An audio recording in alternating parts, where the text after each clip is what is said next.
This is Sybert signing into Kane's Wrath on the map Tournament Odyssey for East versus West, day number 1. Brought to you, of course, by Big Mole, and then myself and Enders coming along Big Mole to help support this event. $500 on the line. 3 series today. 3 series on the 15th. But let's kick it off with this first best of 7, a 1v1 representing Team East. Give it up for the Cyan GDI Futurama. And representing Team West as the red GDI, this is Dimitri. Those of you who saw the promo know that this was actually supposed to be Green Zero sitting in the seat across from Futurama. Something happened on the day, it seems, and I hope it was something that, was quickly resolved, but Dimitri had to step in to replace Green Zero, and I don't know the details, so that is what is going to happen. Dimitri replacing Green Zero for Team West. Futurama, Drive, Eclipse, and Shoktrepet representing Team East. Dimitri, BikeRush, Phoenix, and Masterleaf representing Team West. 3 best of 7s today, 3 best of 7s on May 15th. And of course, if you want to catch the action live, I believe it starts at noon GMT. There will be some links in the description of people who are live streaming it. Unfortunately, I will not be able to live stream it, but I will be catching all of the action in the replays and bringing it here on YouTube. Big thanks to Big Mole for the organization and setup of this event. Super cool concept, and when he told me about it, I was like, man, that is such a great idea. I gotta be involved. And then when Enders heard about it, he was like, that is such a great idea. I want to donate $150 to it. And so a big thanks to Enders as well for jumping in on the financial side. And I think we're going to have a pretty great series. Now, of course, Future versus Dimmy. Not a matchup we've really seen all that much. Green Zero versus Futurama, we have seen a number of times over the course of the last couple of years, in tournaments, outside of tournaments. But Dimmy versus Futurama, I'm really not so sure about how this is going to stack up. Futurama has been playing pretty tip-top shape in recent weeks, really. But I mean, really, for the last couple of years, he has been a top player every single time, and he has gotten back into shape in the last couple of weeks as well. But let's see. It's 7 games potentially, so there is a little bit of an opportunity for Dimitri or Futurama to make some mistakes, and we'll see if Dimitri can rise to the task and defeat Futurama, or if Futurama, I would consider him the favorite in this situation. If Futurama just steamrolls Dimitri and pushes him back down to the lower ranks where he belongs.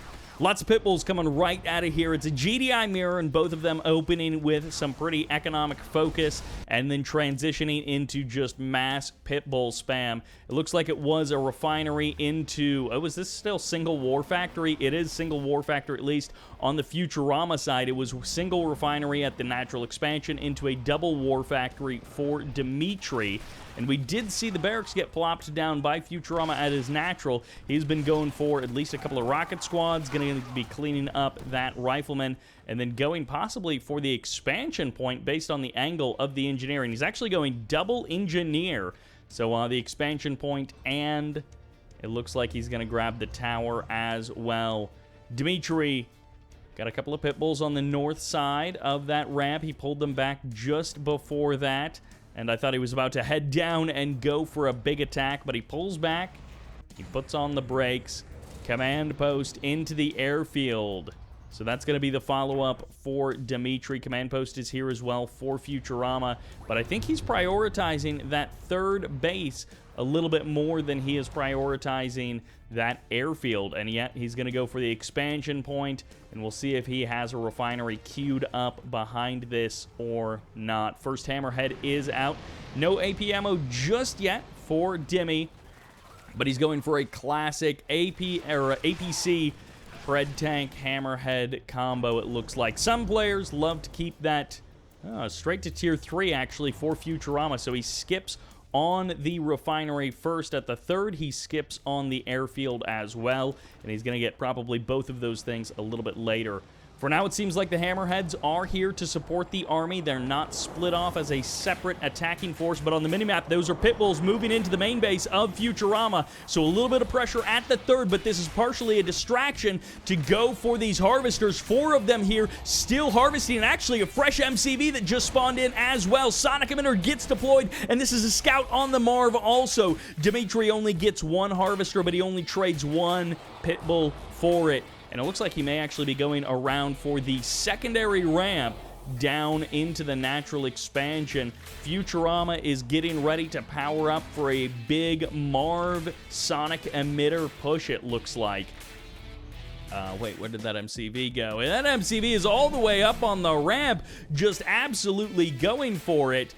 And he beacons himself. I'm not actually sure what that was. Did he forget AP ammo? He forgot AP ammo.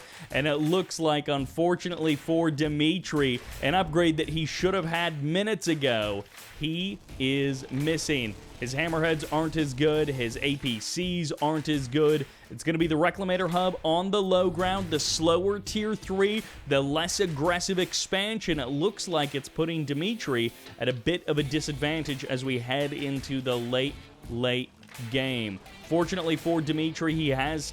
drops the Space Command uplink immediately. He has taken up residence on the south side of the map, and Futurama has not made any use of that expansion point. Futurama engaging the Pitbulls of Dimitri, and Dimitri should win this fight, except his Pitbulls aren't actually all firing. So Futurama's just shaving them off one at a time. Expansion point is going to go down. It's going to be the Marv here on the high ground for Futurama, and he's starting to actually harvest that field. Marv v. Marv in the north. Futurama destroying all of the Pitbulls. Dimitri making some mistakes. Pretty minor overall, but it could be indicative of something more. Double railgun, double engineer jumps into that Marv, and for the current moment, Dimitri will be able to escape with that Marv. He's taken a bit of health out of it, and he sold off the Reclamator Hub immediately, so the repairs are a little bit further away than he would like. Hammerhead's coming in for the engage once again. That A8 battery is just a little bit too far away for where the Hammerheads were engaging initially, but these Hammerheads can't kill those harvesters fast enough. One Hammerhead goes down. Dimitri continues to make mistake after mistake. Little sloppy moments in the play are just adding up over time. Let's see if he can right himself by taking down this Marv. Zone Troopers getting called in for Futurama. One Sonic Emitter on the high ground, but it goes for the Marv. It doesn't go for the Juggernauts, and this Juggernaut of Futurama is, or of Dimitri is all he's got left. 1, maybe 2 Juggernauts, and Dimmy does manage to take out 1 Juggernaut, and that, it looks like, is going to pretty much be it. Futurama pulls an engineer onto the low ground, and he captures a husk, a complete destruction of Dimitri's army. Futurama crushes his opponent. The second engineer does go down, but Futurama is pushing his way through the natural expansion of Dimmy, and I don't know that there's anything Dimmy can do about it. The second MCV is going to save him here in the south, but he has to do something about this army, or he has to take out a huge amount of Futurama's stuff extremely quickly. Futurama, if he keeps this up, this big Juggernaut army plus the Marv, I'm not sure what Dimmy can do to beat that. I guess if Futurama never builds anything to kill the aircraft, that would be one way. Zone Trooper and some Hammerheads able to clean up a couple of Predator tanks, but I don't know that that's going to be enough to stop the whole army of Futurama. Futurama looking poised to take this. The only good thing that Dimmy does have working for him is that his third is completely uncontested. Futurama has been doing literally no harassment for the entirety of this game. I think he's still... No, he doesn't have a shockwave artillery, so he sold off his Space Command uplink. He might be able to get that back at some point. Juggernauts are exposed just by themselves. I mean, in theory, if Dimitri's army could close the distance, he could deal with the Juggernauts by themselves. They are not a formidable opponent against Predator tanks up close. No railguns, of course. Futurama harvesting that field. Dimitri looking to just buy a little bit of time, and a fully loaded harvester runs itself right next to the army. Dimitri gets a lucky kill there. Dimitri going big into infantry, gets the armory, going for comp armor, possibly some other upgrades as well, but probably just comp armor. I guess he is getting something else. He's got comp armor already, tons of riflemen, tons of rockets, and Dimitri is not giving up. Now, with this being a team event, Dimitri's individual series does not net him anything by itself. It's all about the team effort, and that's why today's games don't decide who goes on or who gets money and who doesn't. Because if today was a 3-0 in terms of the series score, the other team could potentially bring it back next week with all victories and then take it to a final tiebreaker match. Rocket Squad's closing in here. This is a ton of infantry being utilized here and force moving to absorb these shots from the Marv. And oh my gosh, he's gonna get it. He's gonna get the Marv with just a bunch of Rocket Squads. Futurama classic, letting his Marv get unprotected and letting his Marv get exposed, pays the price for it, and the Marv falls to a bunch of Rocket Squads. The Juggernauts are way far away. There's no support for that Marv, and it just gets dunked on. That looked like some force move commands coming out from Dimitri to try and get the infantry out of the suppressed fire state. The MCV goes down. Dimitri is not out of the woods just yet, but he has built considerable infrastructure here at his third base, and he's actually got 3 harvesters full of Tiberium already and loaded up, almost a 4th harvester full of Tiberium. Rocket Squad's closing the distance. They're looking to just put on the pressure, and this stupid Sonic emitter keeps shooting at harvesters when there's a ton of infantry all stacked up, ready to go. 1 watchtower isn't enough. 2 watchtowers won't be enough. 3 watchtowers are the hope of Futurama to save his Juggernauts. Power plants coming down. Orcas are here. They're targeting down the Juggernauts one by one. Dimitri coming back from the brink of destruction. Can he do it? 1 random pitbull in here for Futurama. 1 random Predator tank here as well. And the Juggernauts have almost all gone down. The barracks gets deployed. Can Futurama reclaim the husks, and will it even matter? Dimitri is going mad, just going all out,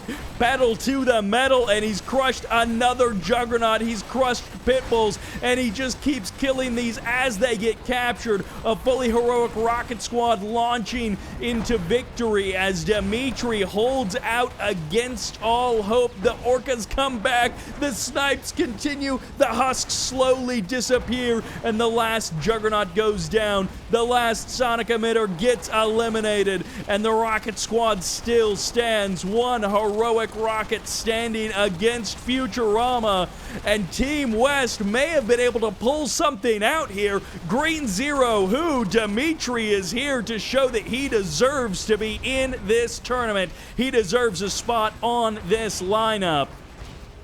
What a match from Dimitri. We'll see if he can actually keep it up for more than 1 game, and if he can actually knock Futurama out of this match.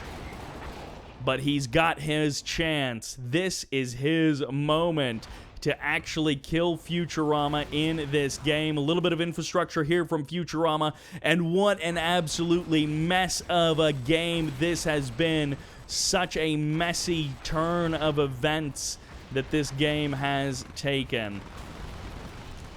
Dimitri, oh, the Predator tanks, brilliant sonic emitter placement there by Futurama, and Dimitri was not quite ready for that.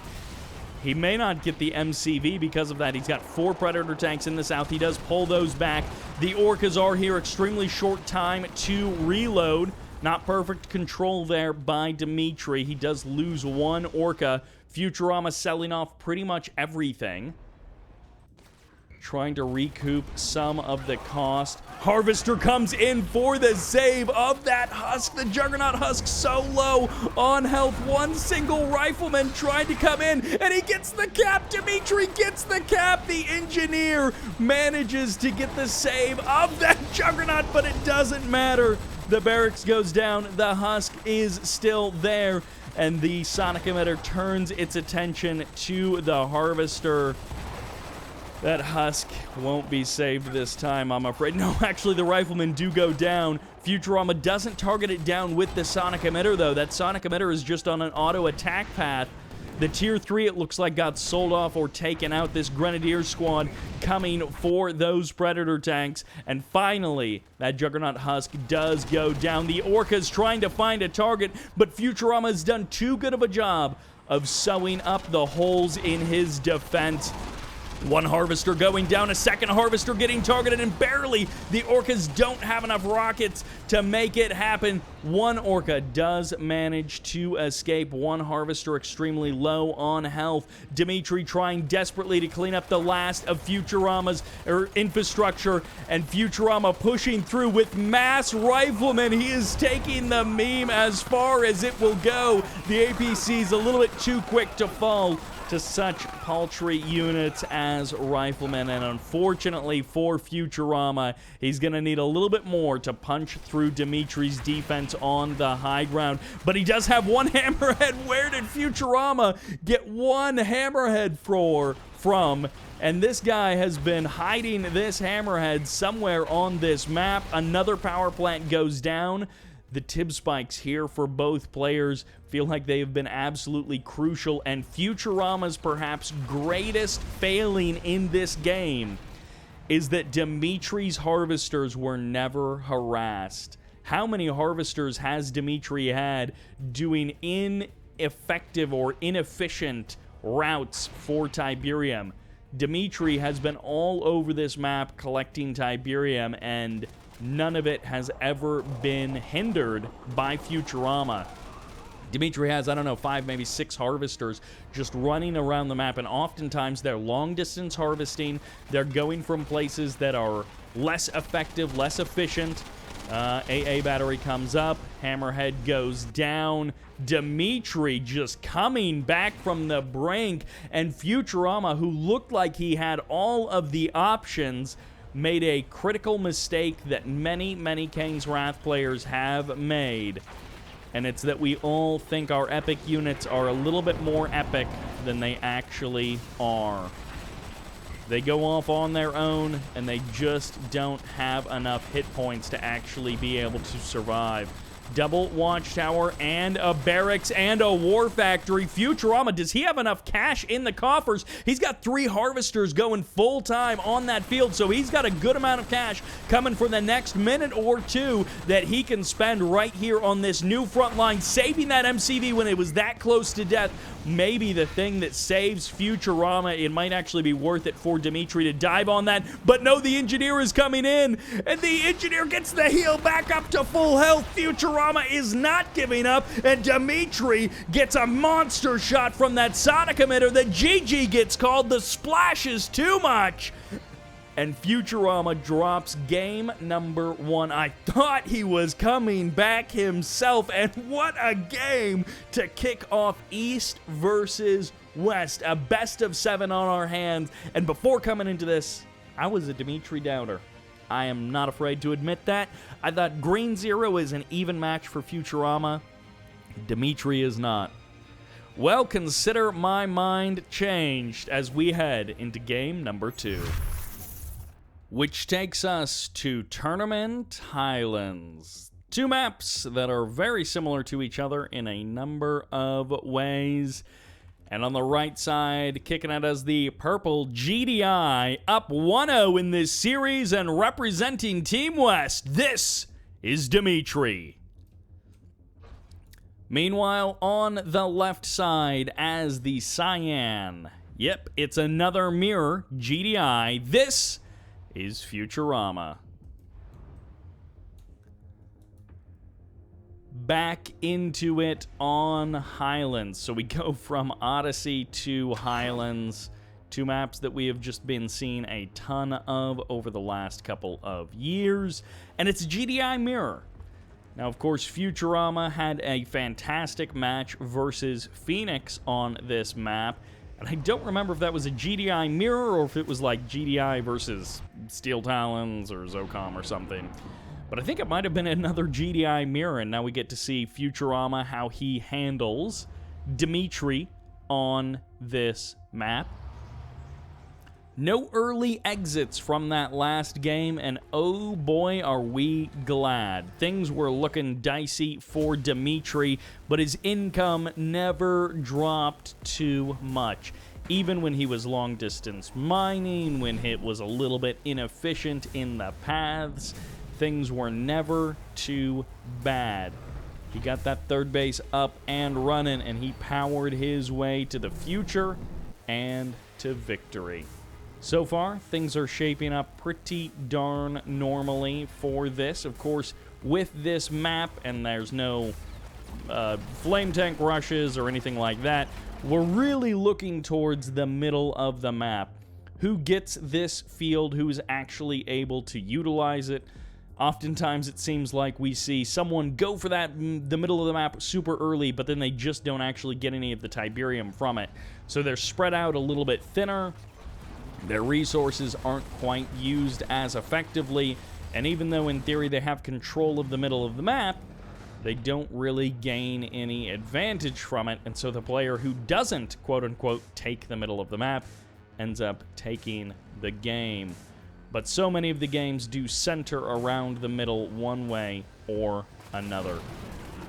A little bit annoying, these foxholes from each side. I love the double foxhole from Futurama. I'm not sure that it's actually worth it. You know, if you're an accountant and looking for pure maximum value, it probably isn't actually worth it for you. But it is super fun to annoy your opponent like this, to force them to have to repair that power plant, to take a little bit longer to clear out these foxholes, all of that kind of stuff. Dimitri steals a load of blue Tiberium, and no one has stolen anything from the north just yet. Futurama probably will do that in the near future.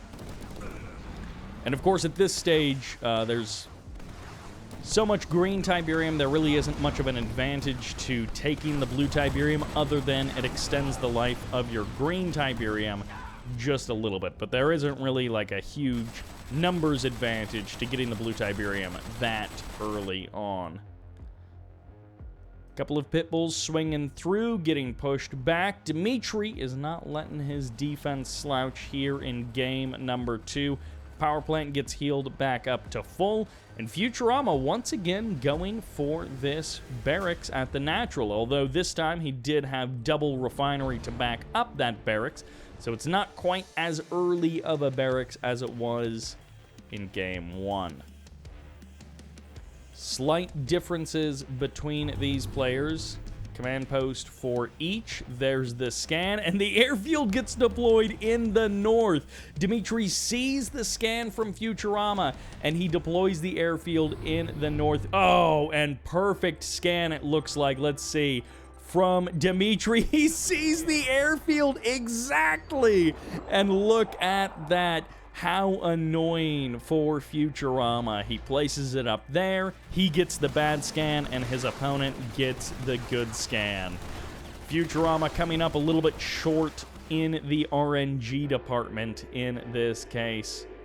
Orca Strike does get called in. Is he going to get lucky here? No! The harvesters were off the line there. The refinery was powered down. And yeah, this did lead to a little bit of a parking lot at the one refinery, but that's not that big of a deal. Futurama now going for the blue Tiberium. Probably a little bit better timing. Also looking to secure the blue Tiberium in the south as well. Tier 3 is up. No railguns started just yet for Futurama. We'll see. Futurama tries to sneak 4 pit bulls into the base of Dimitri, but it doesn't quite work. And that is a double MCV play coming out from Dimitri. And quite possibly from Futurama as well. Yep, double MCV from both players. Reclamator hub in the middle of the map. It's time to harvest the center green Tiberium field. And I don't know what that was from Dimitri. He just split his hammerheads like 10 times. I'm assuming, well, normally the reason you would do that is to avoid the supersonic airstrike. But of course, there was no supersonic airstrike coming in. And the Predator tanks are all dealt with. Ooh, right into tungsten shells. That's kind of interesting from Dimitri. He goes for tungsten shells as the first upgrade out of the Tier 3 from his tech center. And that is, you know, just kind of a curious choice. He really, really thinks that Futurama is going big into the airfield. And for now, he will be somewhat correct. Firehawks coming up. No anti-air at the middle of the map. It's interesting that he gets tungsten shells, and he hasn't gone too crazy with deploying them. He does have 3 AA batteries split around the map. He may have a 4th ready to go in a couple of moments. Marvs are here. Railguns maybe immediately. Yep, okay, so he sells off the Reclamator hub, gets his double zone troopers, and then double engineer probably after that. Hammerheads are here. Firehawks are loaded with anti-air missiles, so far, those tungsten shells have been a bit of a mistake from Dimitri. Tungsten shells is generally a good upgrade, but I don't know that it's necessary to prioritize it that quickly. All right, Space Command uplink, are you here? Is this Marv about to get caught? The answer so far is no. Dimitri trying to feel out the strength of his opponent. There's the shockwave artillery firing off. It might catch both the Marv and the MCV. No, it catches Futurama's Marv in the north. The Juggernaut's getting that side armor and blasting away. 4 Juggernauts ready to go. And there's the return fire. Shockwave artillery on the Marv, on the MCV. But Dimitri is crushing through here in game number 2. There's nothing Futurama can do. And what can he do to stop all this firepower? Dimitri got the better engagement in every angle. Maybe not the hammerheads there, but it's going to be Sonic Emitter versus Sonic Emitter, and that might be the only thing that kills this Marv. No! Dimitri even kills the Sonic Emitters fast enough that they can't take down the Marv. The GG gets called, and Futurama eats it in game number 2. A swift 2-0 lead by Dimitri. I just had a totally wrong read on this guy. But there it is. A 2-0 lead for Team West, led by Dimitri in this series. Let's jump into game number 3. And that takes us to small town USA. Representing Team East as the Cyan GDI. Give it up for Futurama. And in the South, representing Team West as the yellow Marked of Kane, this is Dimitri. Finally, it's not a GDI mirror. We only had to wait 3 games for it, but we are getting ourselves a good old Marked versus GDI. And this is definitely feeling like the Black Hand versus GDI of the day. The changes to Marked of Kane in 1.02 Plus have been pretty minor, but have been enough that it feels like Marked of Kane have a number of really strong builds that people have figured out that are starting to get executed at a high level, and kind of like how Black Hand had, it wasn't necessarily the strongest faction all around for everything, but it had a number of builds and people played Black Hand a lot, and they got really good at figuring Black Hand out.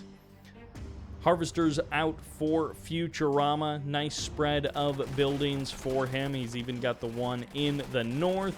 Looks like no one took the equivalent building in the south, but a decent amount of vision there for Futurama on the map. If anything comes his way, which actually it looks like it's going to be all harvesters, up to 4 harvesters, so I think that means it was 2 harvesters right out of the war factory for Dimitri. If there had been attack bikes coming in, they either would have had to have taken the long way around, or Futurama would have seen them coming. Couple of pit bulls. Oh, harvester getting stuck on the MCV, or rather the MCV getting a bit stuck on the harvester. Pit bulls through the middle of the map for Futurama. Couple of riflemen shooting at each other, and shredder turret. Okay, there's the sell-off. Okay, it was just a little bit of a delay. Awakened squad is here. Split of the pit bulls. No EMP fires off. Harvester, a little bit of health gone, but rocket squads and a bike are here to push away these pit bulls. One pit bull pretty low on health, and the laser turret just a little bit too late. But actually, straight into the observation center, and I think Futurama has finally, yeah, it looks like he just deployed at his natural expansion. Meanwhile, Dimitri queues up another building instead of continuing his way onto the southern expansion, which is where his MCV was angled for. For a second, I thought there was a airfield follow-up for Futurama, but it is not meant to be. Laser turret's still being kept around. I mean, he keeps the barracks, he keeps the laser turret. Dimitri is very worried about a follow-up, and actually, he should be. Double War Factory, and this is actually War Factory before any refineries on the natural expansion. So Futurama going big into the units, but Dimitri going big into the obelisk play. I assume that is what he is going for here, as Futurama and Dimitri are now on a collision course that we don't ever see. The double MCV fast tech from Nod is pretty common, but I feel like most of the time it's not against a double War Factory expand from a GDI player. Obelisk gets deployed. The play has been seen. Futurama understands what he's up against. And, well, I don't know. It's like he prioritized the War Factory, so he probably still has no command center. Harvester's taking a little bit of damage. Ooh, low power mode there for Futurama. He actually deploys the command center right now. The command post up and running for Futurama, but still railguns a long way away. A single mine drop completely away from the actual battlefield, and another obelisk gets deployed. Predator tanks getting caught by the buildings, and I think eventually, yeah, those bikes going down. No harvesters being eliminated. A single buggy in the corner of the map, and one refinery online. And I guess Dimitri's plan is to power this expansion off of what he's got. He really doesn't have much here. He's got well, he's about to maybe unleash some one-clicks, as we'll try and keep an eye on that refinery. War Factory gets sold off immediately there.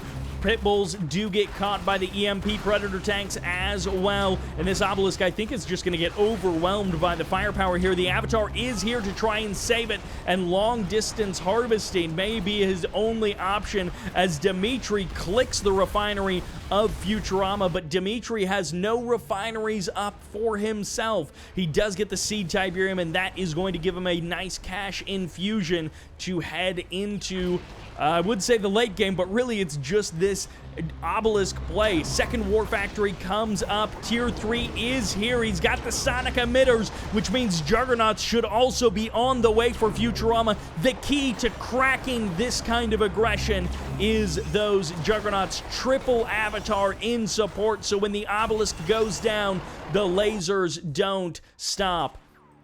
I'm not sure what those battle markers are over there. It's just one random buggy doing not much of anything. Harvester on its way out. Both of these guys long distance harvesting from this corner field, and also both of them having the same idea to expand down to the south. The double MCV play from both players. The Juggernauts are here. One of them gets sniped. No barracks in sight for Futurama, and the EMPs haven't been super heavy, but it feels like they have been specific. barracks there to block off the attack paths of those avatars, disrupt their pathing a little bit there. The EMP catches the barracks, the EMP catches the sonic emitter as well, and it looks like Futurama finally deploys his MCV. Dimitri has not done the same. These two guys with their MCVs just staring at each other in the corner of the map. TIB troopers making an appearance to help shut down these buildings. Still 3 avatars out here, but the Juggernaut, unopposed, hiding around the corner, has actually been able to fire off so many shots, and actually he's on the verge of taking down one of these avatars. Finally, he does get EMP'd, and it looks like, oh, the MCV gets grabbed, and Dimitri, now with 2 MCVs, is he actually just gonna sell this off? Futurama, what can he do against such tactics? More sonic emitters, a second avatar goes down, a third avatar all going down. Dimitri grabs the MCV, he sells it off. The engineer possibly angling for the tib spike or angling for, I guess, a refinery. There's not much left there that he could go for. The war factory about to be shut down. The war factory gets cleaned up. The husks being denied. The engineer is actually here, but he goes, I'm not actually sure who shot that engineer. Must have been an Awakened squad. 2 avatar husks are here. The obelisk gets deployed, but he goes for the watchtower. He doesn't go for the husk, and the avatar gets claimed by Futurama. He loses his MCV, but he gains an avatar, and he gains an engineer ready to capture that avatar husk. What in the world? Dimitri gets a refinery in the south, and he clicked Futurama's refinery like minutes ago, and Futurama hasn't replaced it. Futurama has built almost everything else on the map except that refinery.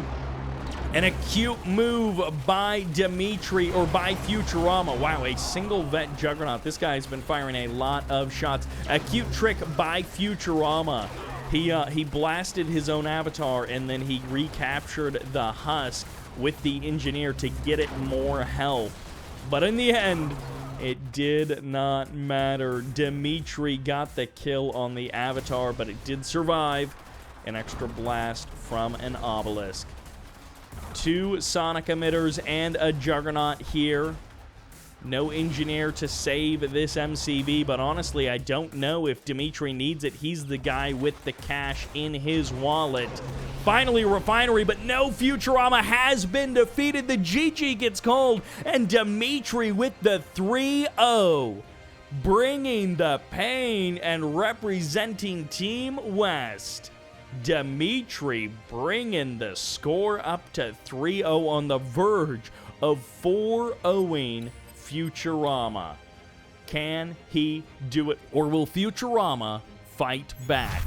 Which takes us to the map Golden Hour for, well, another GDI mirror, and it looks a little bit different. We'll get into that in the north. That was Dimitri. In the south, that is Futurama. What are we doing, Bike Rush? This is Bike Rush's stream, and it looks like he is doing some intro rotation. Oh, he's finding some weirdness in the map lighting. Yeah, some of these community-made maps have little bugs and glitches like that. The lighting gets a little bit weird, and things look a bit strange. Futurama up against the ropes in game number 4, and nobody saved the replay. So we are watching the Bike Rush POV observation stream, and of course you can check out twitch.tv/BikeRush for his stream for the games live on the 15th. No, Masterleaf was streaming as well, and probably some other guys were also streaming. GDI Mirror. Dimitri not afraid to mix things up in Golden Hour. Not a map that I think we've ever seen a competitive game on. It's a double Tiberium field map, but with a contested third field. And in that way, it feels very similar to the original EALA kind of maps. It looks like it's 1 tib spike per player, and the engineer of Futurama gets sniped. Always frustrating when that happens. Dimitri opening up 3-0 and feeling good about the 4-0. There actually might be a blue Tiberium in the very bottom right corner of the map. Again, since this is a stream, I have no observation control. Very locked off. Greenfield, I just realized how in the corner this expansion is. Your main base is almost like a pocket field that is pretty darn safe, pretty darn protected overall. And you guys can also see a little bit of the chat as well. People talking about the Futurama 4-3 comeback. That is his only hope. 4 perfect games, no mistakes. Can he make it happen? And I mean, these guys were watching these games unfold live, but Futurama, it feels pretty unlikely that he's going to be able to make this thing come back with how well Dimitri has been playing. And it would, of course, be sad to see Futurama go down 0-4, considering what a powerhouse player he has been. And there's actually cliffs at the backside of this field as well. So 2 of these fields, that your main and your natural, do have pretty limited attack paths, but they are quite close by air, and you do expand towards your opponent in that way.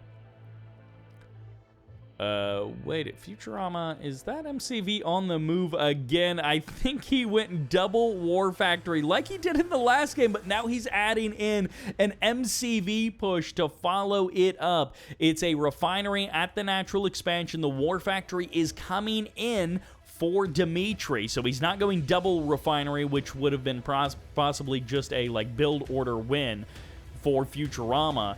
But let's see how well Dimitri is able to do. His economy will be a bit better than Futurama in theory, but I'm not sure how much of this Tiberium he's actually been able to harvest. That harvester running for the hills is not going to do him very much good back in the main base. And it's all about the positioning, all about the tanks here. 2 tanks versus 4, 3 tanks. Now 4 tanks versus 4.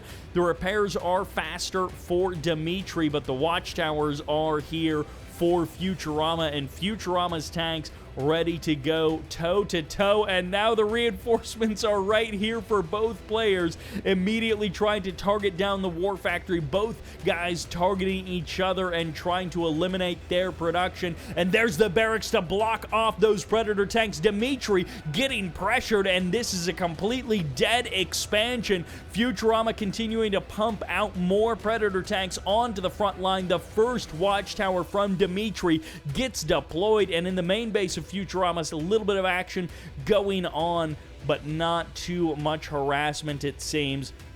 And unfortunately for Dimitri, he may have met the one build that he can't stop, which is apparently the double War Factory MCV push. A Predator tank spawns in, and a Predator tank gets eliminated almost immediately. No, he actually manages to get a kill, and Dimitri can't keep a War Factory alive to save his life, it seems. And Dimitri needs desperately a War Factory to save his life. Harvester goes down, not much of consequence. Dimitri has much bigger problems to deal with, and Team East is not going down without a fight. Futurama bringing the plays, bringing the all-ins. He is about to be out of cash, so if he doesn't make this work right here, right now, this is going to be it for Futurama. Predator tanks in a mess. Rocket squads coming out for Dimitri, and can he make it happen? Double watchtower from each player. Dimitri's tanks winning the ground fight. The rockets not enough. The watchtowers targeting down those rockets too quickly, and Futurama crushes through the forces of Dimitri. The GG gets called, and Dimitri drops game number 4. Futurama puts a point on the board for himself and for Team East.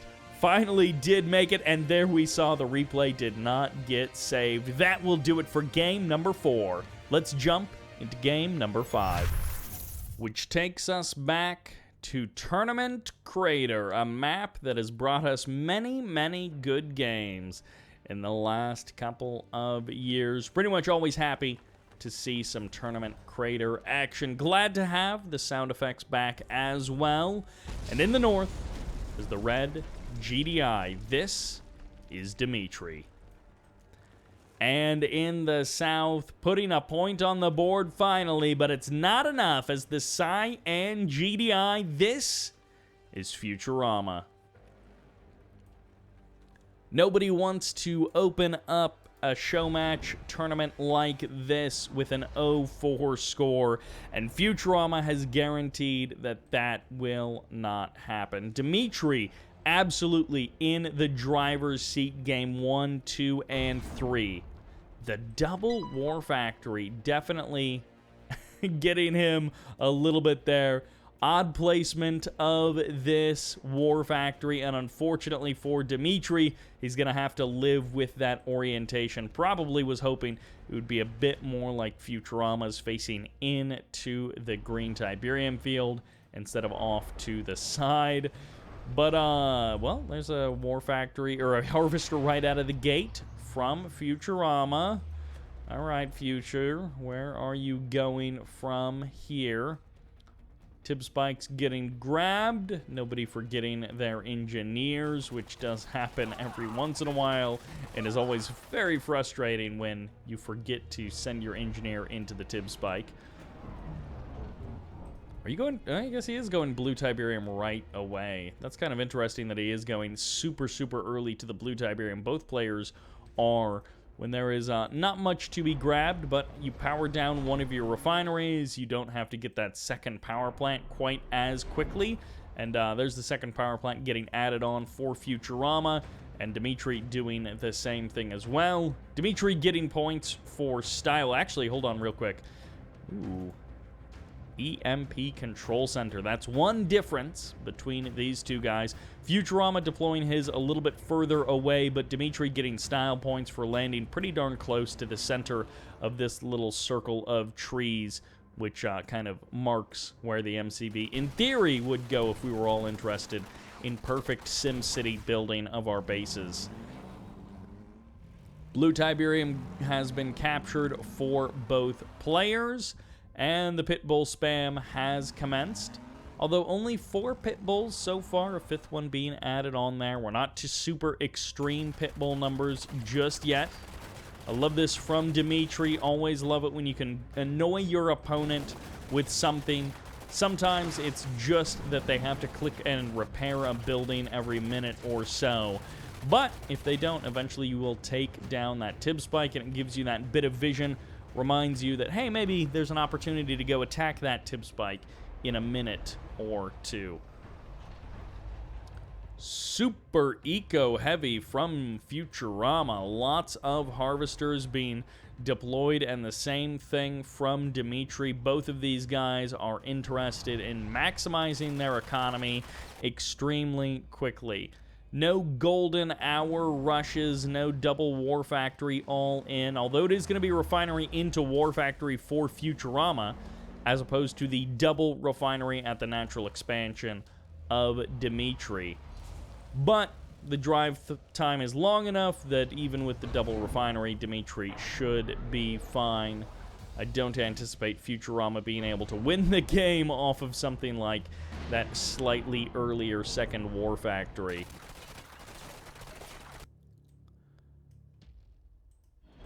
Dimitri goes airfield again.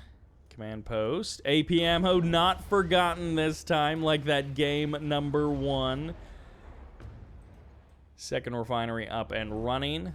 A little bit later to the command post, and I think in every game, Futurama has been just a tad later to the command post, but he has been quicker to some of the production facilities, so Futurama prioritizing in some cases the barracks, the rocket squads, getting his third, potentially posturing a little bit more towards his third, I should say. Scans come up from both players. They don't actually reveal the airfields. 4 orcas on the deck for Dimitri. And if Futurama goes big into the Predator tanks without the pit bulls to back them up, or even the APCs to back them up, then that could be problematic. Predator tanks all moving to the left side of the map. A couple of pit bulls. No, a couple of orcas swinging in, and Dimitri is going to find some exposed harvesters. 1 pit bull is nearby, but there are 3 or 4 harvesters here waiting to be taken down. No splash damage will occur on these orcas. These orcas are far too split for that perfect division of the orca rockets, and only one orca goes down for those 3 tanks, for those 3 harvesters, and the EMP on those tanks, and Futurama pushes forward. Futurama with the EMP grenades? No, he doesn't even have the upgrade, as those tanks just got crushed by the superior numbers of Futurama. The sonic emitter gets deployed, and it looks like this Marv is not a moment too late.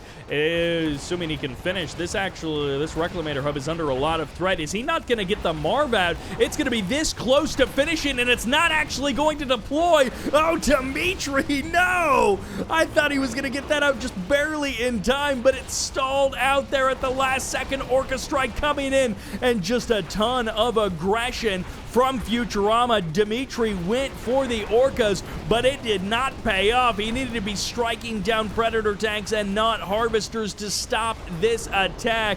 And there goes the harvesters, one after the other. Dimitri's natural expansion in shambles, and all he's got on the other side of the map is a rifleman shooting a tip spike. The sonic emitter in a perfect position to get some money shots against Futurama's forces, but the GG gets called, and it's a swift Game 5 victory for Futurama.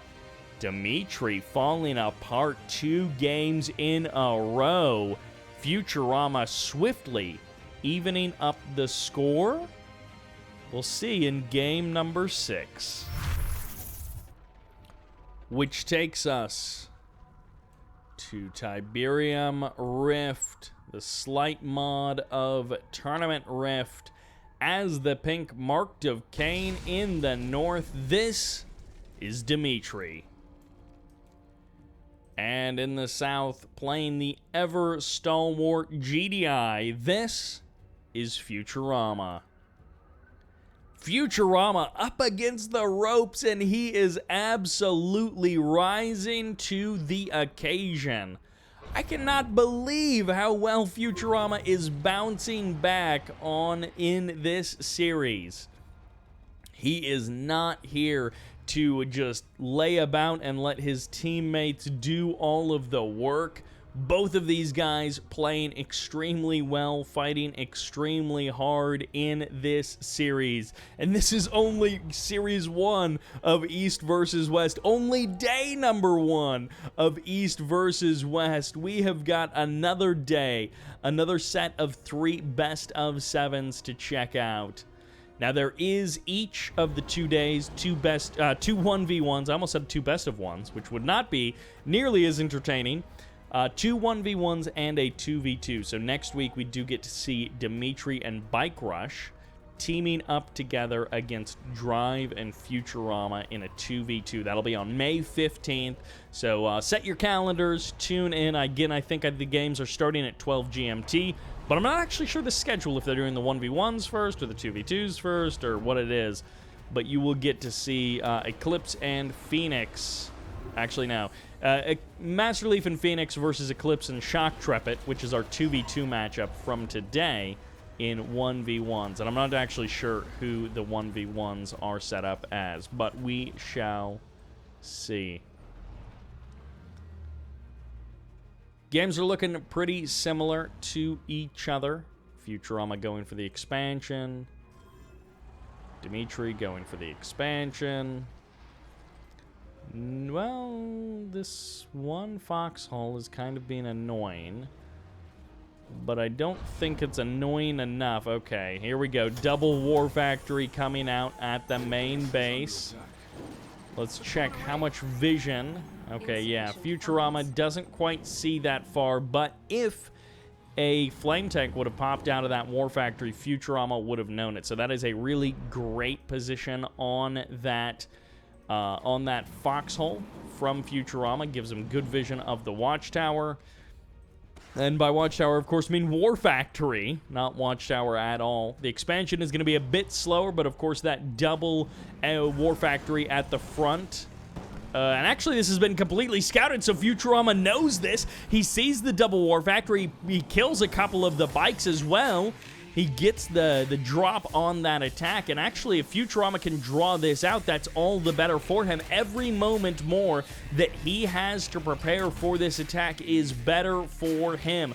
First Watchtower is about to be drafted, couple more bikes, couple more buggies going down, and these pit bulls trading out in the middle of the map is so much better than this bike buggy slamming into his harvesters extremely quickly. There's the first refinery coming up, and it's going to be straight into another power plant, so it's not into the operations center right out of the refinery. It's going to be perhaps just a bit of a normalization by Dimitri. He might be going just for a second refinery since this has been seen, this has been spotted, and he's not going to try and follow it up with anything more tricky. He's actually switching into harvesters, at least out of one of his war factories, continuing to pump bikes out of the other one. Futurama has played this really well. Look at that war factory placement, completely cutting off that refinery. And Futurama just keeping an eye on everything that Dimitri is doing. That foxhole is still there in the north, keeping an eye on one of the war factories. Another power plant delaying that operations center even more, but at least he's got the double refinery up and running. He's got lots of harvesters at his natural expansion. Dimitri, despite the somewhat inefficient opening, has pivoted. He's landing quite nicely. Command post is here. I assume a war factory will be following, or an airfield will be following swiftly. AP ammo on the way. And actually, he might be going straight tier 3. Maybe we get to see some railguns at some point in this series. For the pure number of GDI games that we have, okay, this has to be, oh, I don't know. All right, I don't know what I'm talking about, but it is going to be an operations center and a double MCV. It feels like railguns and TIB core missiles are two things that we normally see, but we have not seen in this series. So this is a ton of bikes coming out from Dimitri, and Futurama has a lot of pit bulls here to meet them on the field of battle in the middle of the map.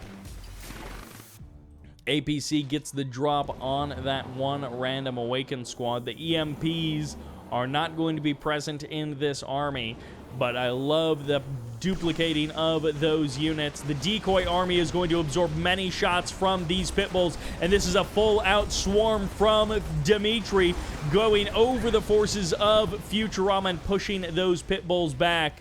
Although it felt like that might have been more of an even trade, despite the fact that that decoy army was there.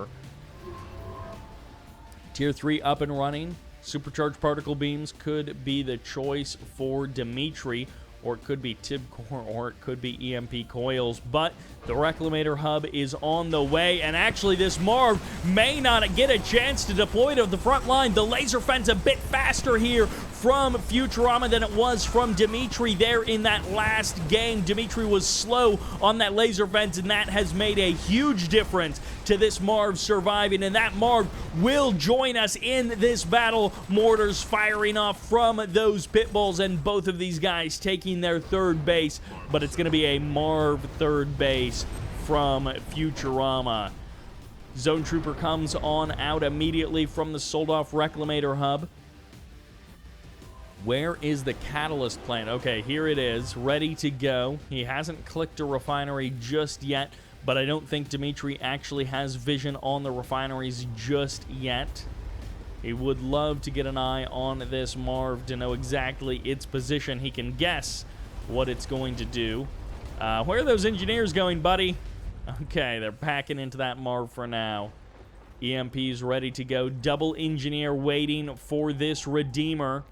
And it looks like it's going to be just maximum damage absorbing abilities for that Redeemer. Laser fence gets added to the MCV in the north. And I guess it's going to be obelisks and a Redeemer, a classic nod combination. No engineer inside of that APC, but certainly when you see a loose APC, especially this late in the game, you think, hey, is there something sneaky going on here?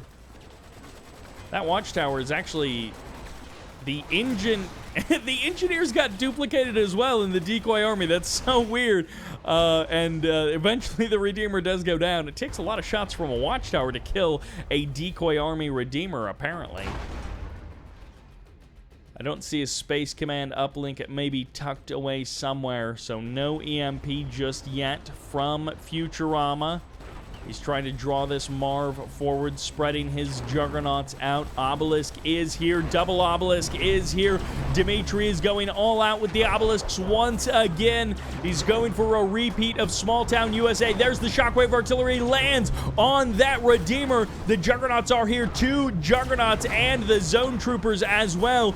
Mine drop just missing the Marv there as the engineers go to work. And this Redeemer is dead in the water. A couple of pit bulls showing up, and Dimitri has nothing in the north to fuel his economy and fuel his late game.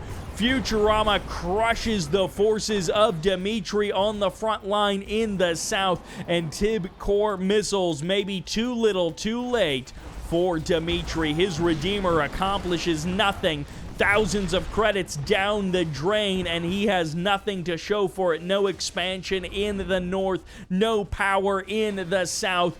Juggernauts pounding away at this MCB. The Marv ready to go, getting healed back up from 3 sources at once, and that Obelisk gets dropped almost before it can fire a single shot. Dimitri will bounce back. The Redeemer is going to have a round 2. The Tibcore bikes are looking for the weaknesses, and they have finally found it. Who needs a stealth tank when you've got Tibcore bikes sneaking into the back door, opening up the weaknesses, but they don't commit to the attack. They back off immediately, and these harvesters, I think, will just go back to work. Futurama powering his future with the Marv of this. With the Marvesting of that field, another Redeemer shut down. The laser fence coming in much easier, but these Juggernauts pack a punch, and the Redeemer will not spawn in, saving Dimitri the cash, I guess, and not much else. The time has been wasted. The bikes find another soft target. Another harvester goes down. Another pit bull eliminated as well. But Dimitri has not gotten nearly the value for that bike buggy swarm that he was hoping for. And still in the north, he's starting to contest the field, but it's still Futurama's presence up there. The Marv steps forward. The Vertigos are here. Going for the Harvesters? I'm not actually sure. He may be going for the Harvesters to try and Vertigo bomb them to death. Bike buggy swings in, a Juggernaut gets donated away. The Harvester hiding behind that war factory, trying to stay away from those watchtowers. This bike buggy is hoping to just fight on the edge of range there. Vertigo Bomber eventually getting found out, eventually getting pushed away.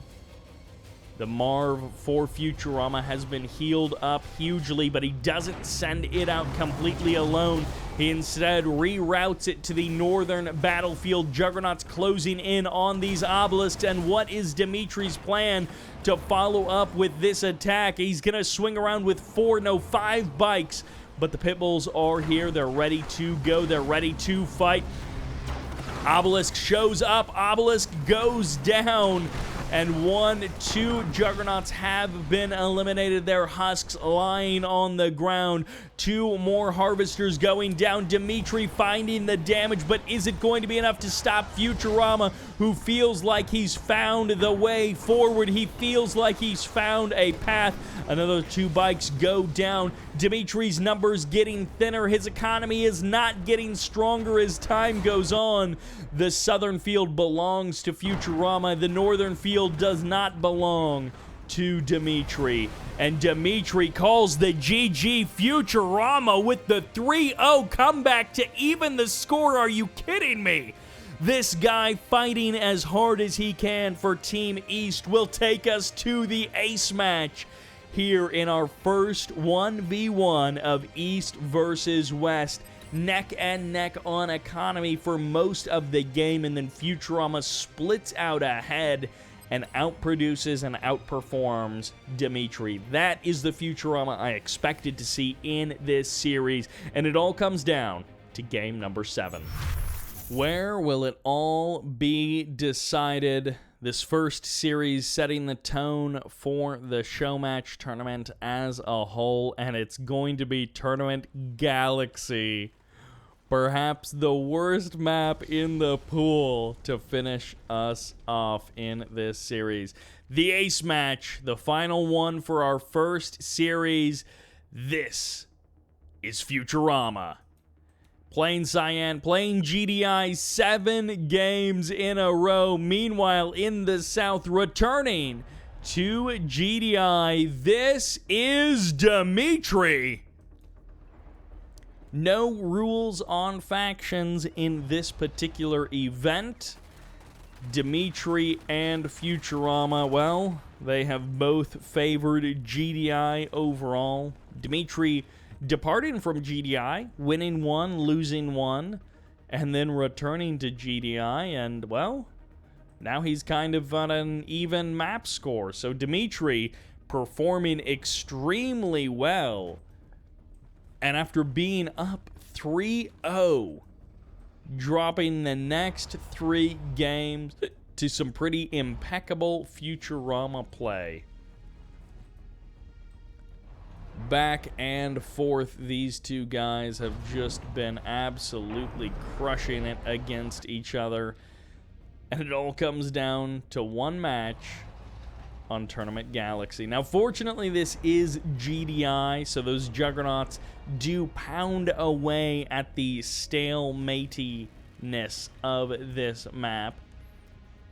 This map is considered to be one of the, least interesting in the map pool, purely because it does lend itself very well to very stalematey games. Okay, Rocket Squad's coming out from Dimitri, double APC. Maybe some mine drops as well, we'll see. Futurama going pit bulls. And more pit bulls. This map lending itself quite nicely to stalemates. You can secure 3 Tiberium fields relatively easily, and in many situations it can be difficult to break your opponent. However, Juggernauts do help alleviate that. Firehawks do help alleviate that. And Futurama is going to have some aggression to deal with. APCs with rockets and pitbulls headed his way. Futurama gets the drop on the first pitbull of Dimitri. That's feeling good for Team East. He's going to be able to jump on the second pitbull as well, but pitbulls can absorb a healthy amount of damage. APC's pushing forward. The rocket squads may have to evac at any moment, but they're starting to trade. Predator tanks are now here. Refinery was the follow-up for both players on their natural expansion. Neither one of them went for the more aggressive War Factory first out of the natural expansion, and the follow-up for Dimitri is going to be more harvesters. I think Futurama is still in survival mode. Dimitri has backed off the aggression for the most part, but Futurama may not be back into producing harvesters just yet. Dimitri, big eco for the follow-up. And that may be the play, to try and trick Futurama into overproducing attacking units and getting behind on economy. Second War Factory is pumping. It's up to the defense of Dimitri. Futurama committing to the second War Factory with more and more Predator tanks. Again, not transitioning his economy as quickly.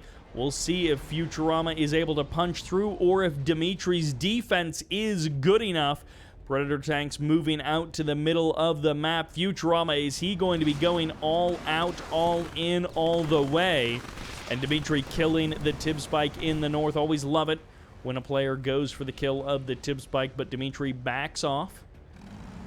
Futurama getting pulled up to the north. His attack at the front door maybe has been slowed a little bit Reinforcements getting called in for Dimitri. He's going big into the infantry, and he's pushing himself through the middle of the map. He's got the big eco to follow this up. He's got the armory. No airfield just yet. So he went command post. He's got the armory churning out those upgrades as well. And Dimitri might commit big into the attack. For now, the Tib Spike does still stand.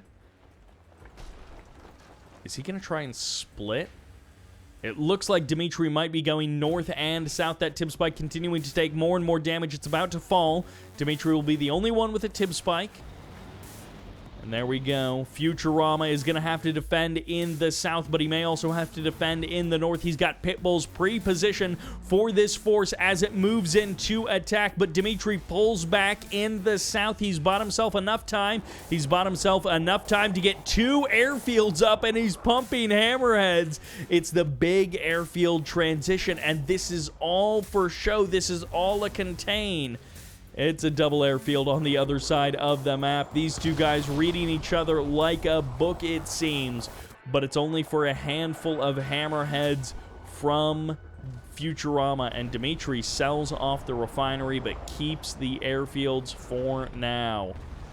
No, okay, there's the sell-off of the second airfield. These two guys, in the end, it feels like they couldn't be more mirrored. Their individual timings and choices are a little bit different, but they are extremely similar in every way. One Predator tank goes down. No tungsten shells, so it does take the AA battery a minute to kill these hammerheads.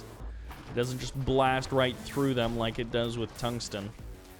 Third refinery, third base, first refinery coming up here for Dimitri. Futurama pressuring a little bit with the pit bulls. He commits into the attack. There are waiting pit bulls here for Dimitri. The defense is solid. The focus firing is not good enough for Futurama. And it looks like Dimitri will clean up every single pit bull. Futurama's attack falls flat on its back, unable to gain any traction, and there's the second refinery on the third base. Dimitri has been more focused on economy this entire game now, and Futurama, well, he's got the Firehawks. He cleans up at least 2 hammerheads there, but he loses a Firehawk in the interim.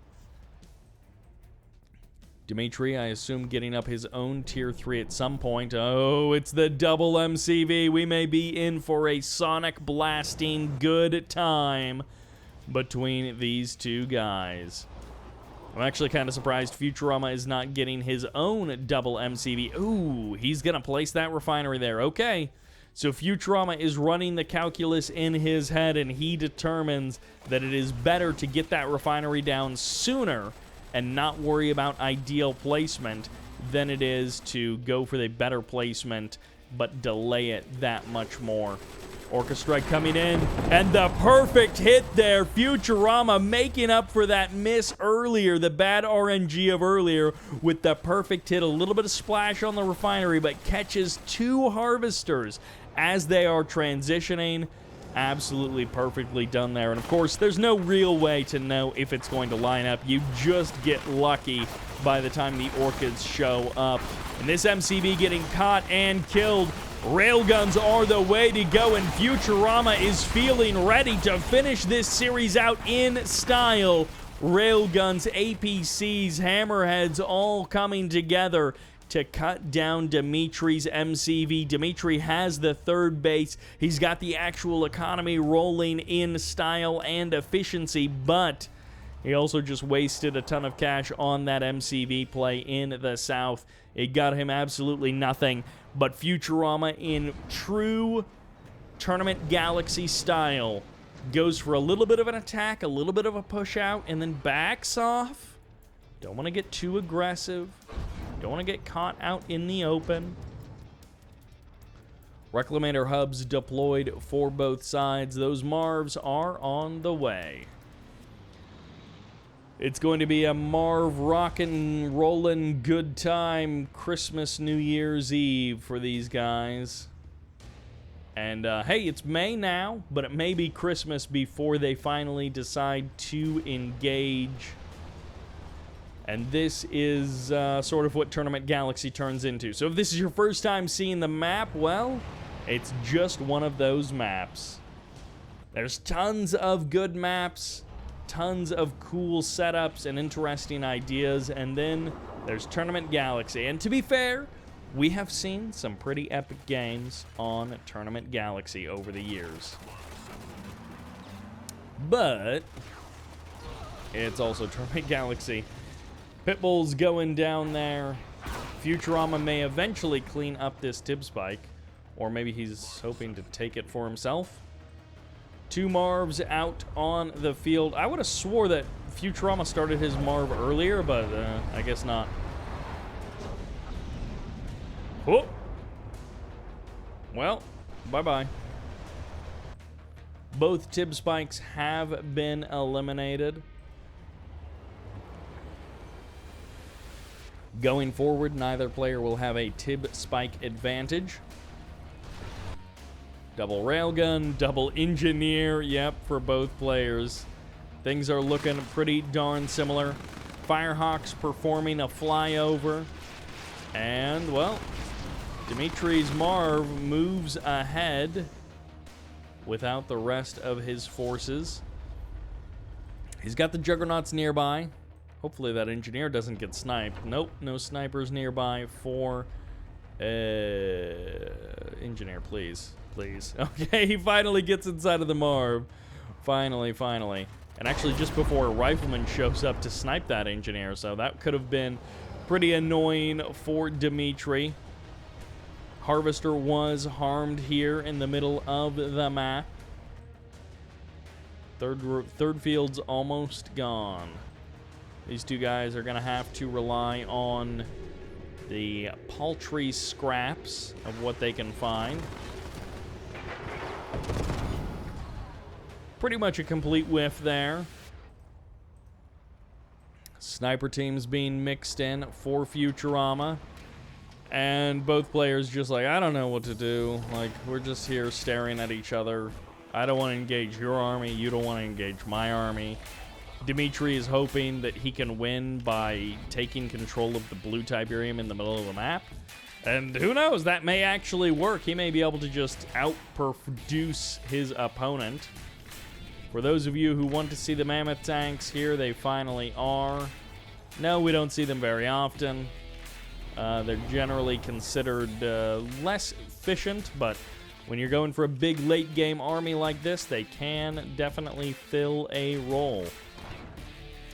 Infantry is really the big difference between these two. Futurama going a little bit lighter into the infantry, although right now it looks like he's starting to remedy that.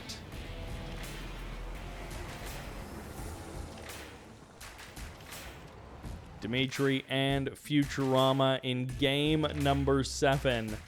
So timid. So cautious. Unlike what we saw in the first 6 games, all out aggression, and now they're both willing to play very defensively. 2 Firehawks go down, Mammoth Tanks moving in, and Futurama says it is go time as he moves his entire army forward. Mammoth Tanks looking to edge out these Juggernauts and cut a couple of them down. They're absorbing the damage, but Futurama closes in on the middle of the map. Shockwave artillery firing off for both sides. The Marv avoiding it on the Futurama side, and so many railguns from both teams. Futurama's units getting caught by that EMP, unable to engage in this fight, and Futurama calls the GG. Dimitri gets the 4-3 victory. Coming through, not with the comeback, but with the finishing move. Futurama, so much build-up. And it all comes down to that EMP, the armies clashing, and Futurama not having enough. Our first series is decided. 1 point goes to Team West. But what will happen in our next 1v1?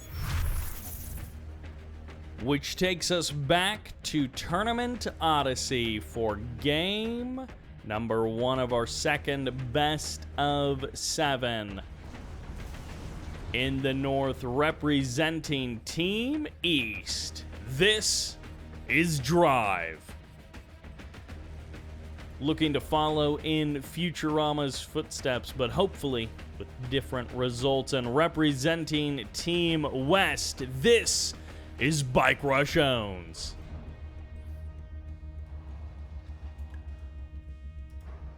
GDI mirrors might be the theme of this series, of this day, and perhaps of this tournament. I mean, we'll see as the games progress on, but kicking it off with another GDI mirror. Bike Rush and Drive following very closely in the footsteps of Futurama and Dimitri. Futurama narrowly losing that series after an amazing comeback, or perhaps almost comeback. And now it's up to BikeRushOwnz to keep up the momentum. It's up to Drive to disrupt the momentum. Wow, 5 riflemen all packaged together for BikeRushOwnz. 4 or 5 riflemen also here for Drive. Both of these guys doing the same thing, looking for that potential anti-scout and also just keeping an eye on their opponent. Digging in with a couple of riflemen. All 3 going to be digging in and going to be doubling up in a couple of these foxholes. So BikeRushOwnz is going for maximum annoyance, and, well, Drive is doing pretty much the same thing. Yeesh. I don't know what this is. Apparently this is what everyone does now, is just like really deep dig-ins, big squads of riflemen going for maximum gun damage output. I don't know why they're doing this, but they are. Drive and Bike Rush have clashed a number of times in tournaments, outside of tournaments, and Drive takes Bike Rush to the limit. But if we're honest, Bike Rush usually wins the set. So it kind of comes down to, most of the time, Bike Rush is the better player. Drive is one of the few people who can take Bike Rush to the edge and has consistently taken Bike Rush to the edge for the last couple of years. But again, Drive usually loses those series. The history between these two is stacked in one direction, and here we're seeing perhaps why. First Harvester taking a bit of damage there, a little bit slow on the reaction, and not much in terms of reinforcements. This Harvester not able to juke away from the damage, and Bike Rush gets the first Harvester kill of the day, of the series, of this game, rather, not quite of the day. That would be pretty phenomenal if we went through a best of 7 and no one lost a Harvester. Or I guess that would be a very boring best of 7. BikeRushOwnz pushes in once again. Both of the APCs are still here. Another Pitbull gets eliminated, but the APCs continuing to give chase, and the Pitbull manages to escape from the Watchtower range. He is hunting this Harvester, and Bike Rush will get a second kill. It doesn't seal the deal, it doesn't win him the game, but boy does it feel like Bike Rush has already won this game. Mass sell-off of Watchtowers, the exodus of the natural expansion as Drive tries to make something out of nothing. BikeRushOwnz repositioning his power plants. I'm not sure if Drive actually took anything down, but there was 1 or 2 power plants there for Bike Rush, and they have been repositioned over here at the natural expansion. Either just selling them off to make those foxholes useless, or maybe one of them actually went down. But BikeRushOwnz certainly getting the bigger prize, the bigger purse either way. Dimitri opening up his series with a 3-0, and then eventually finishing it out with a win for Team West. And BikeRushOwnz looking to do a similar kind of thing, opening up with fire here in his series and hoping to secure a win for Team West, putting 2 points on the board of Team West. And, well, Drive, even if he drops game number 1, is going to have a good chance in game number 2 to put things more in his favor. BikeRushOwnz, with that big aggression, has backed off a little bit. And even though he is moving out with a couple of pit bulls, keeping an eye on Drive, scouting a smidge, Drive has gone double airfield orcas, and this could be a real way for Bike Rush to take some damage and for Drive to put himself back in the driver's seat of this game. Orca Strike coming in, and it looks like it will... Oh, BikeRushOwnz getting lucky with that timing. Doesn't get the splash damage on the harvesters, so it doesn't do, like, maximum damage, but he does get the damage there.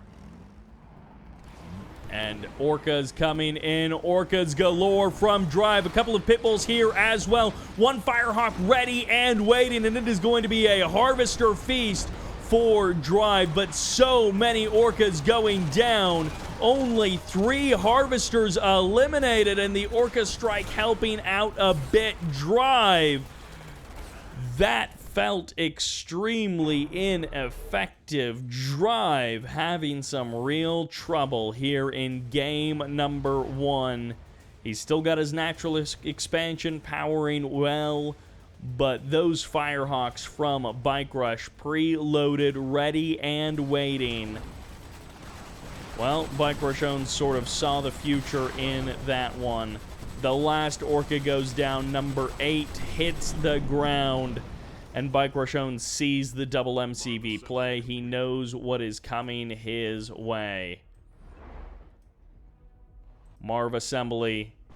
BikeRushOwnz is taking 2 third fields at once. He's got his Marv on the way. The double Harvester kill early on means so much more than the double Harvester kill that much later. Drive keeps his double airfield for now, which feels like, how can he even afford to produce from all of that stuff? I don't think he can.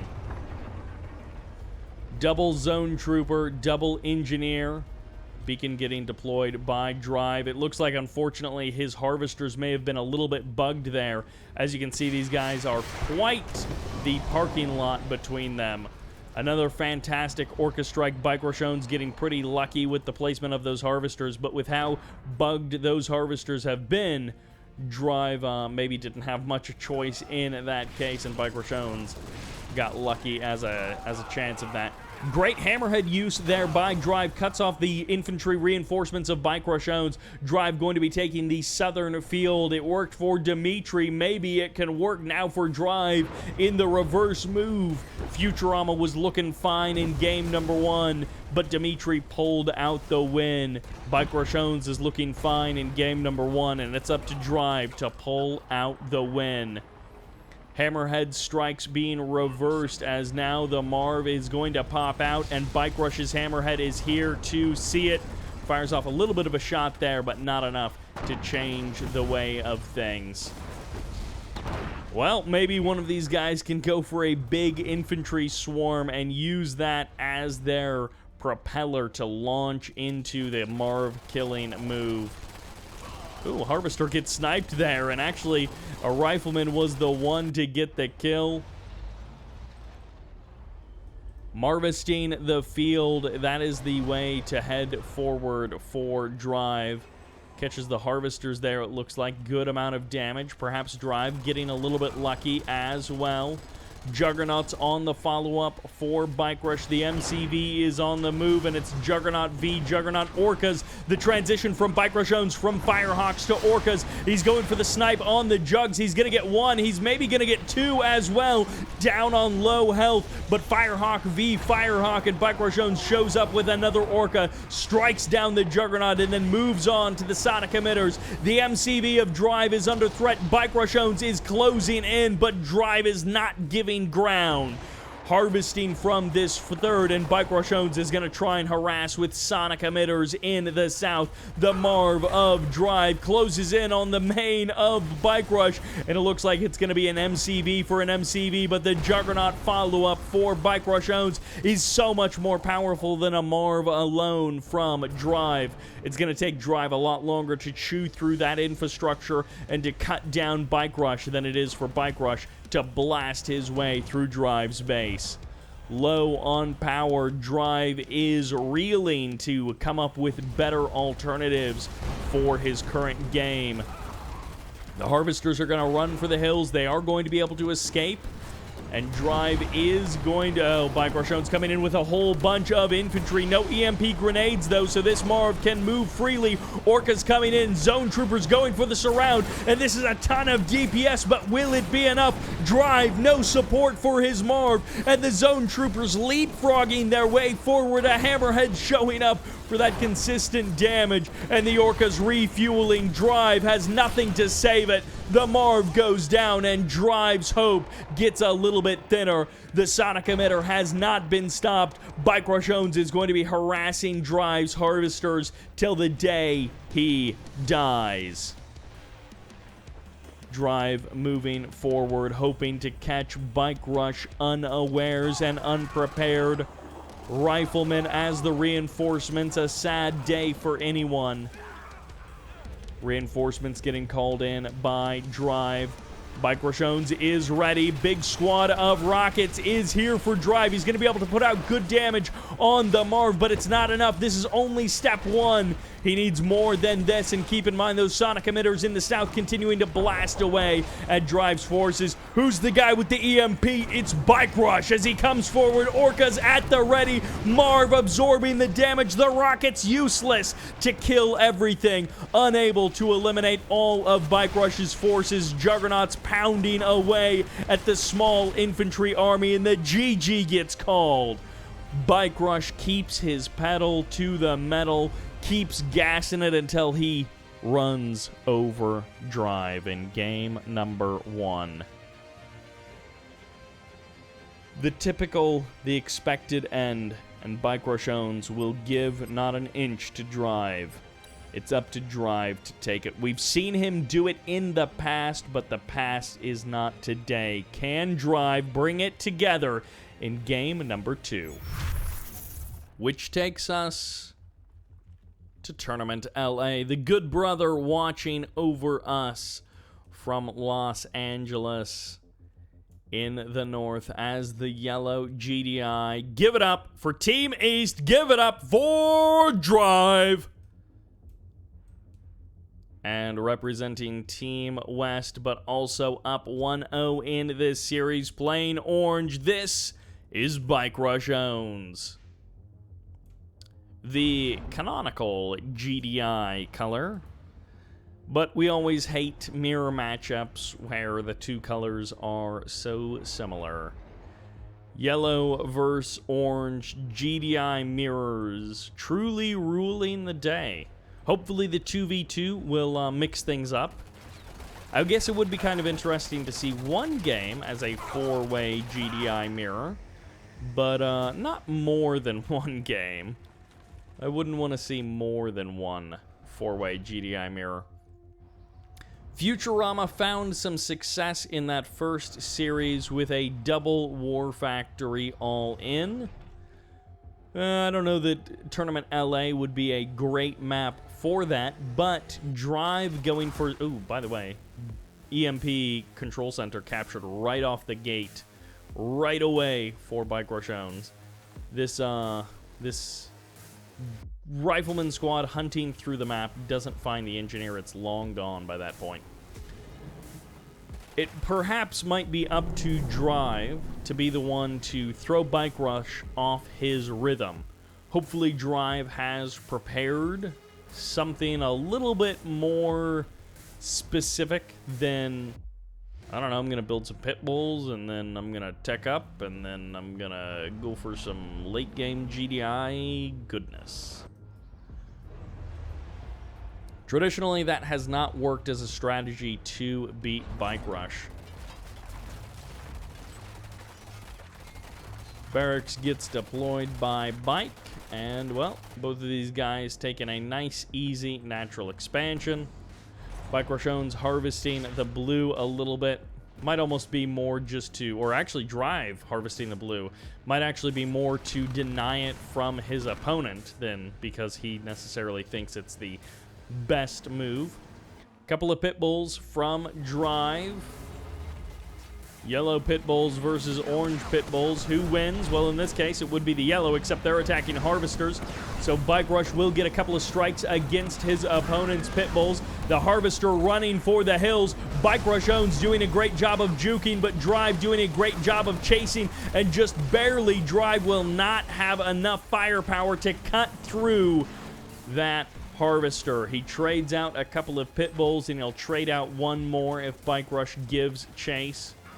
BikeRush breaks off the attack a little bit there, but BikeRushOwnz is going to find his own Harvester, and Drive letting the attacks happen, letting this Harvester get surrounded. Even a fourth pit bull getting in on the action, and Drive is asleep at the wheel, perhaps. A single rocket APC harassing the natural expansion, putting a little bit of damage on these Harvesters, forcing a watchtower, and BikeRushOwnz gets basically a free kill there in the middle of the map. I mean, Drive did nothing to protect that Harvester, and in fact, when you manually harvest a Tiberium field like that, the Harvester will route back to that Tiberium field if there is Tiberium to be harvested. So that Harvester was just going back to where it thought it was supposed to go, because there was at least one blue Tiberium crystal yet to grab. Airfield comes up, and are you kidding me? This scan from BikeRushOwnz on the main base is literally the absolute edge of the vision of that scan, and BikeRushOwnz gets to see it. Drive, on the other hand, not quite so lucky. His, well, actually, no, this is an extremely forward-placed airfield, so BikeRushOwnz does not care if it gets scouted at all. BikeRushOwnz pushing in with these pit bulls. He's going to be able to catch a Harvester. Can he get the kill? He's going to dive. He's going to commit to it, and he goes for it. He gets it. He trades out the pit bulls for it, but that's another Harvester dead for BikeRushOwnz. 2 killed already, and he sees the airfield as well. He sees the barracks placement, and he knows the Rockheads are on their way. Where's the tungsten shells? Where's the AA batteries? Okay, pit bulls and AA sitting here ready to go. No upgrades, so no tungsten shells for BikeRush, but he is happy with the pit bulls. Gets a little bit of an early warning system.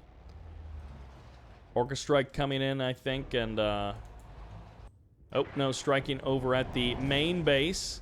Gonna do a little bit of damage to that Grenadier squad. Hammerhead's not really finding a ton of damage, and, well, he does see the MCV right as it deploys, and BikeRush's Firehawk's going to give chase and strike down that Hammerhead. Scouted and dealt with. Another 2 Harvesters, it looks like, going down, at least one, and BikeRushOwnz just can't stop himself from killing those Harvs. Marv on the way, natural expansion almost completely harvested, and finally Drive has found a bit of damage, has found a bit of an opening, but how is he going to transition into a third? The watchtower does deploy. BikeRushOwnz does get a little bit of cash from this Harvester, but ultimately it does get shut down. Orca's striking a dead target, a little bit of a wasted missile there. And Firehawk returning to base. But no, this is actually a Drive Firehawk that will just go down for no reason at all. And BikeRushOwnz defends with the watchtower. The Marv is out on the field, and the battle for Drive's third base can commence.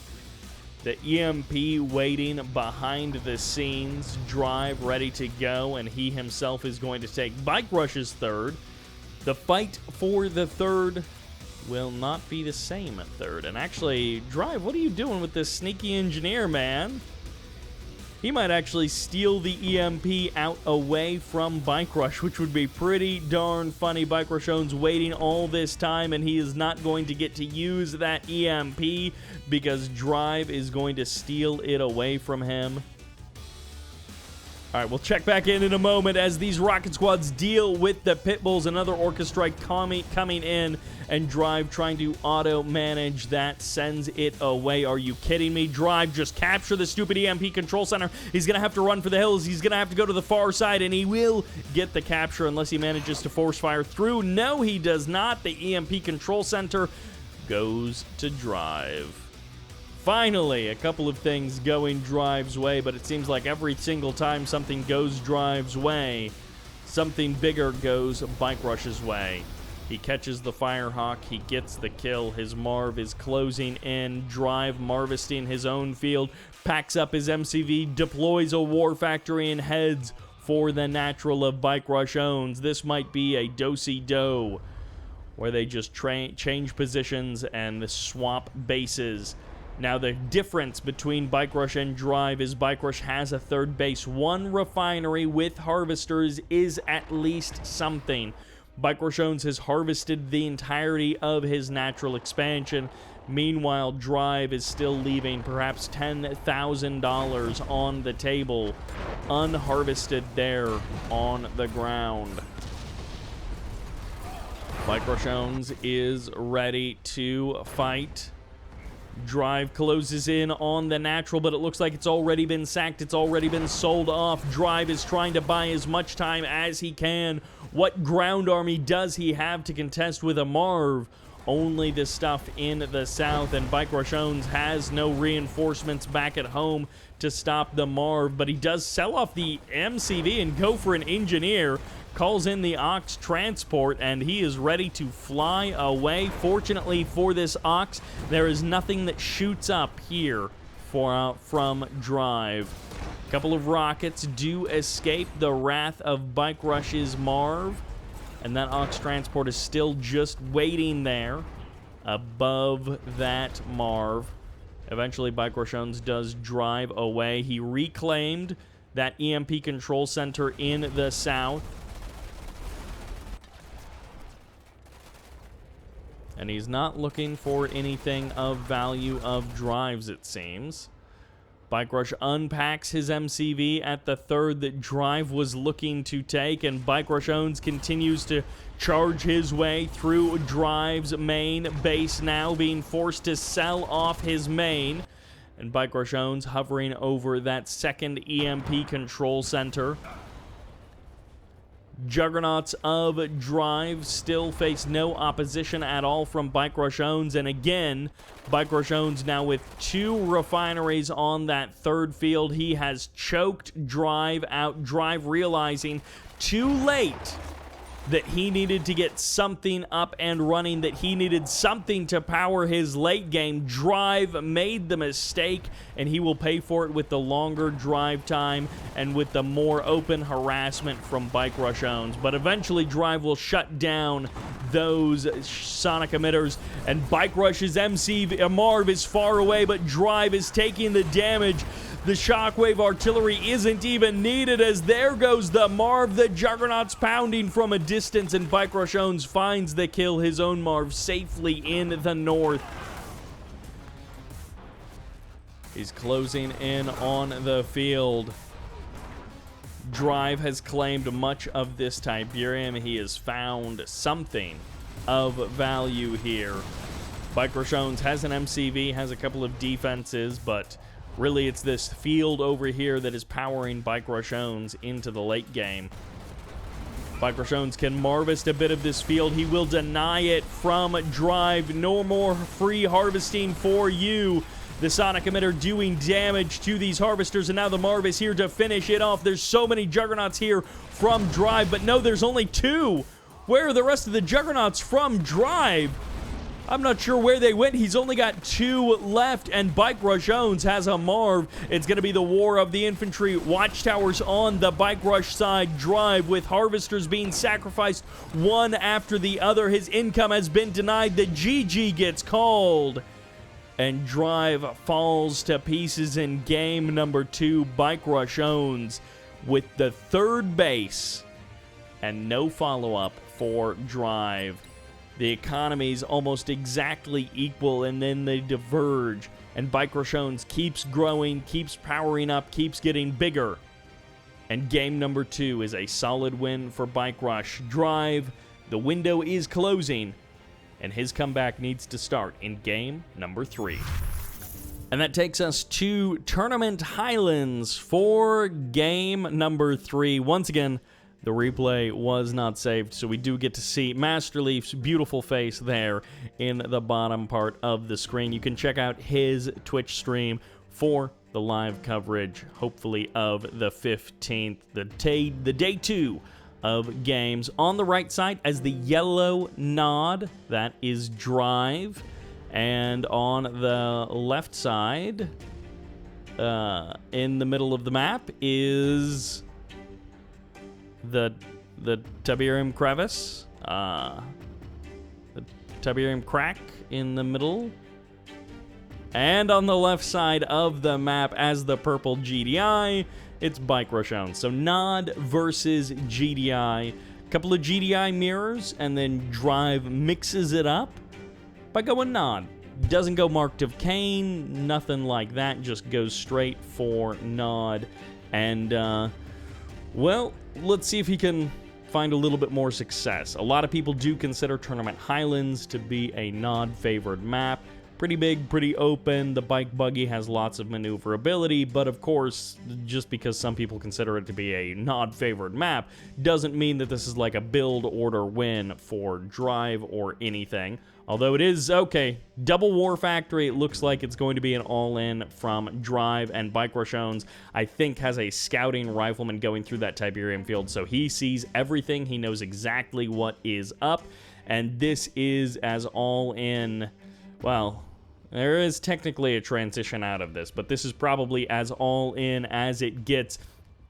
Goes for the first harvester, gets blocked off by a power plant. Watchtower placement is good as well.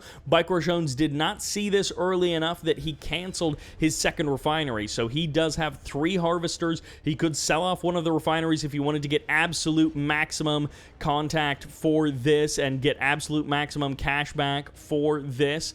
But for the current moment, it's 2 harvesters on the right side of the map versus 3 harvesters on the left side. Watchtower just absorbing that damage. That's always going to be good for BikeRushOwnz. The more time that these bikes are not attacking harvesters and instead wasting their time with anything else, that is good for Bike Rush. So Drive pulls back, comes back through the middle of the map, going to be circling around down to the south, could try and hit the Tib spikes, and actually, that's a 3rd harvester coming out there for Drive, so it's still not going to be as efficient as Bike Rush's 4 and 2, but 3 and 1 might be the triggering of a transition. I'm not sure what Drive's plan is here.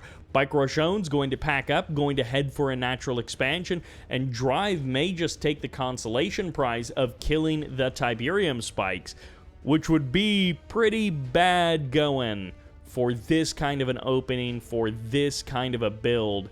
And he's transitioning back into buggies. He's got a little bit of the parking lot going on with those harvesters, long load times for getting that Tiberium out.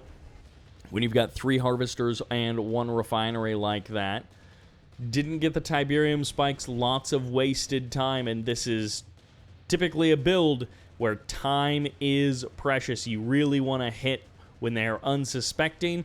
You really want to find that damage. Another Watchtower does get deployed. Rocket Squad's here just to absorb that damage. Pitbull's here to pick off some of those buggies. And can Bike Rush keep the defense? Because right now, it has been close to flawless for Bike Rush. This attack has just not worked at all. And if behind this, there was like an operations center and flame tanks sneaking into the back of Bike Rush's base, that would be great.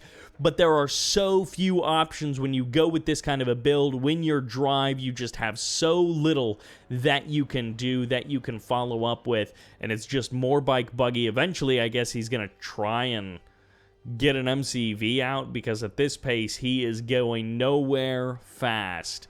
He's going to try and swing back in. The bike buggy and, well, the Predator tanks and the Pitbulls are a little bit out of position. He's going to be able to grab 1 harvester, smashes that down. Watchtowers are here. 2nd harvester goes down. He needed this damage 3-4 minutes ago, and he's not going to commit for another kill. He's transitioning into Scorpion tanks, and it looks like BikeRushOwnz is going to be able to push him back. BikeRushOwnz has a 3rd refinery on his natural expansion, and his economy is so robust right now that Drive would have to kill basically every harvester on the map for BikeRushOwnz to fall down from this point forward. The defense is about to get too good. There's too many units out on the field, and, well, Drive's next push is going to involve some Scorpion tanks. Would be nice if it was like 8 or 9 Scorpion tanks instead of 5, but rocket squads are here from BikeRushOwnz, Predator tanks as well, and that's a scary force to attack into. This bike buggy not accomplishing its goal. If he can split the army, maybe Drive could do some damage. The Watchtower is just such a good tool for defending these kinds of rushes. There's the command post. AP ammo on the way. Drive trying to sneak in through the backside of BikeRush's base. He's going to get a power plant. Hey, any damage is better than not, but killing one GDI power plant is not what these bikes were supposed to accomplish. Maybe he could have gotten one more harvester if he had suicided the bikes, but even then, I don't think that would have made a difference. Maybe if he had gotten 3 harvesters 4 or 5 minutes ago.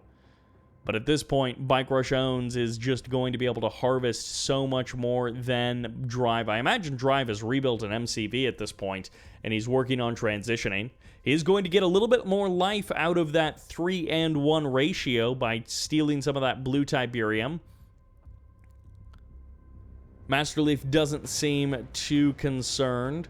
He is, of course, Team West, so he is watching his teammate deal with this all in. And he seems not too concerned by BikeRush's position. Up to Tier 3, Sonic Emitters, double MCV, every option in the world for BikeRushOwnz. And still, this super committed bike buggy all in continues. Drive, he's like 3/4 of the way through 1 Tiberium field. BikeRushOwnz has 1.5 Tiberium fields under his belt. I guess insult to injury would be BikeRushOwnz going for the Tib Spike kill or capture, shutting that down. And hey, Drive is going to get a refinery that's basically not being used. I mean, it's something, but that'll hurt BikeRush, I guess, in the long term.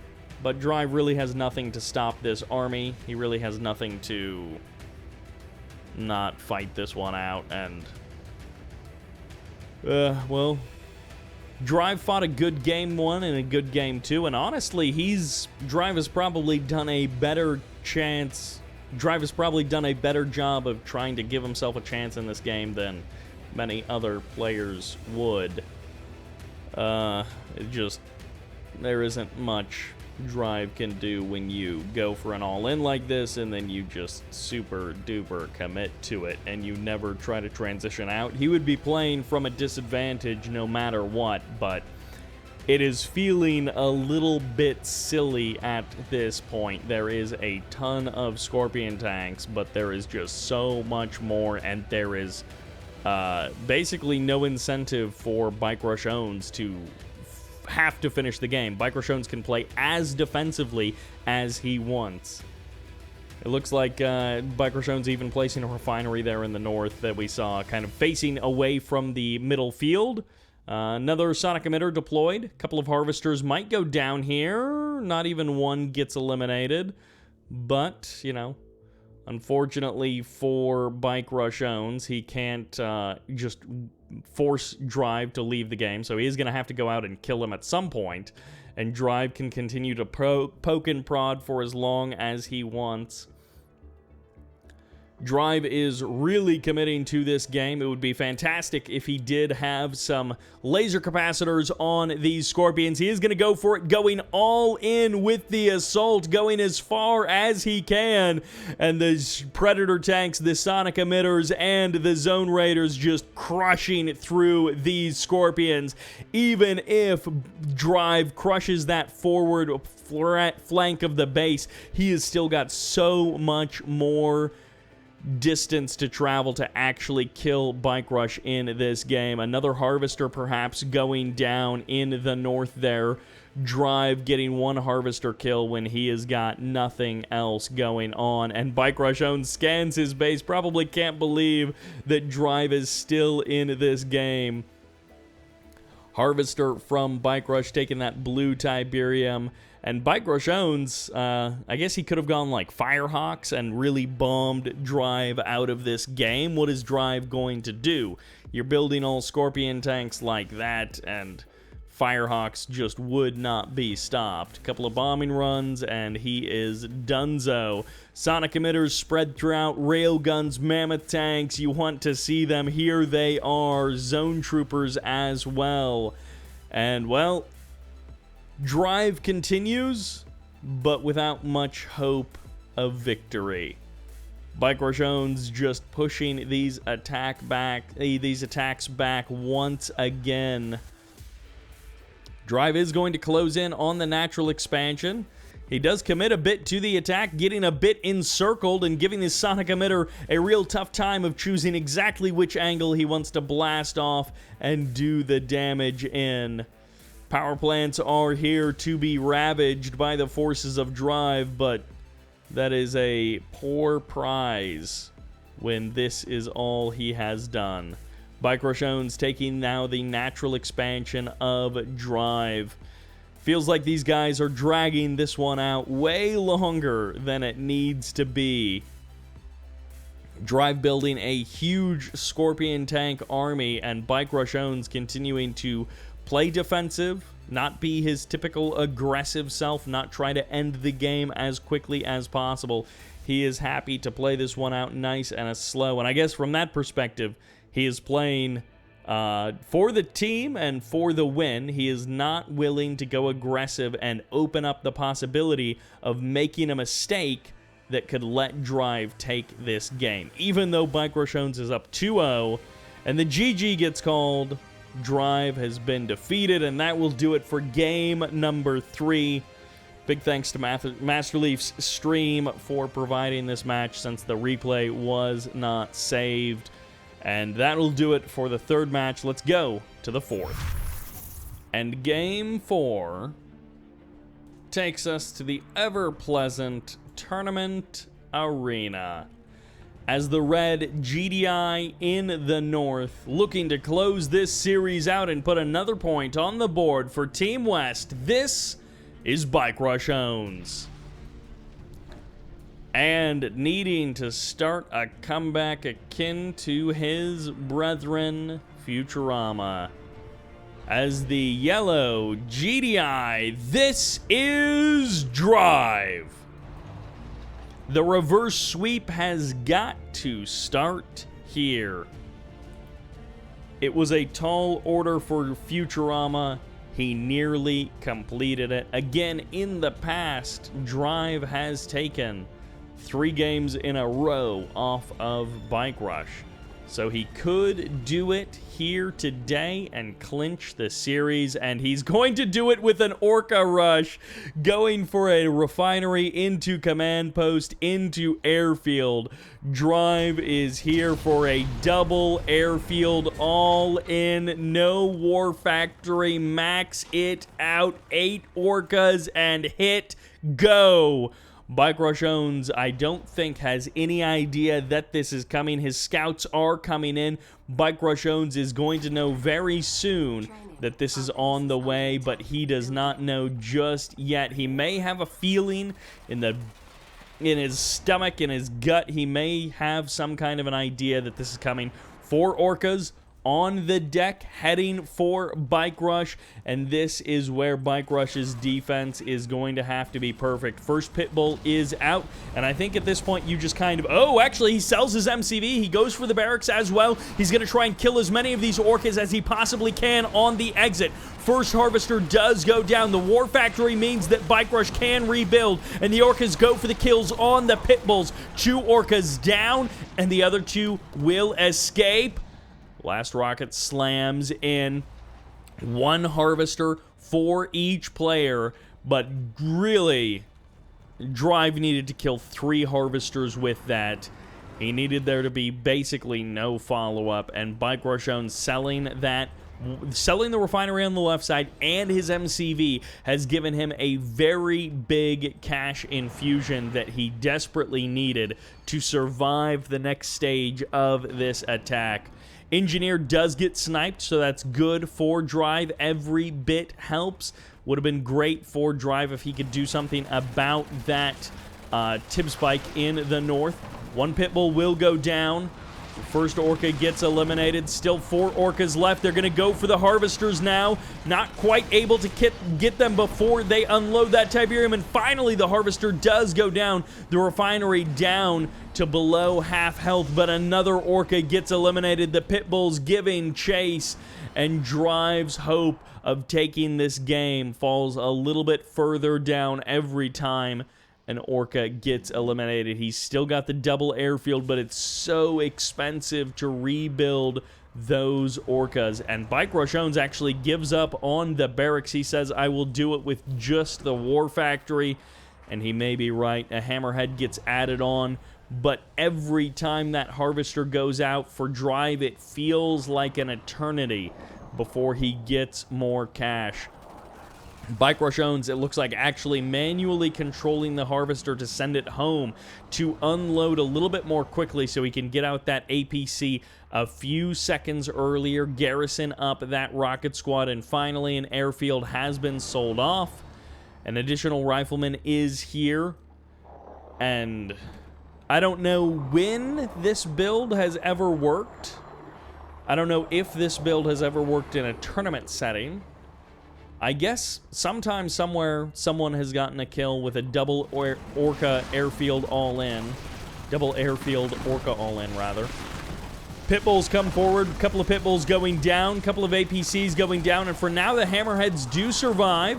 So that is good for Drive. It gives him a little bit of pressure. Maybe he can take down the tib spike or a power plant. Something to cut down on BikeRush's production. If he had been able to take out the harvesters or the power plants, at the very least that would have slowed BikeRush's production and forced BikeRush to take a little bit of a different tactic.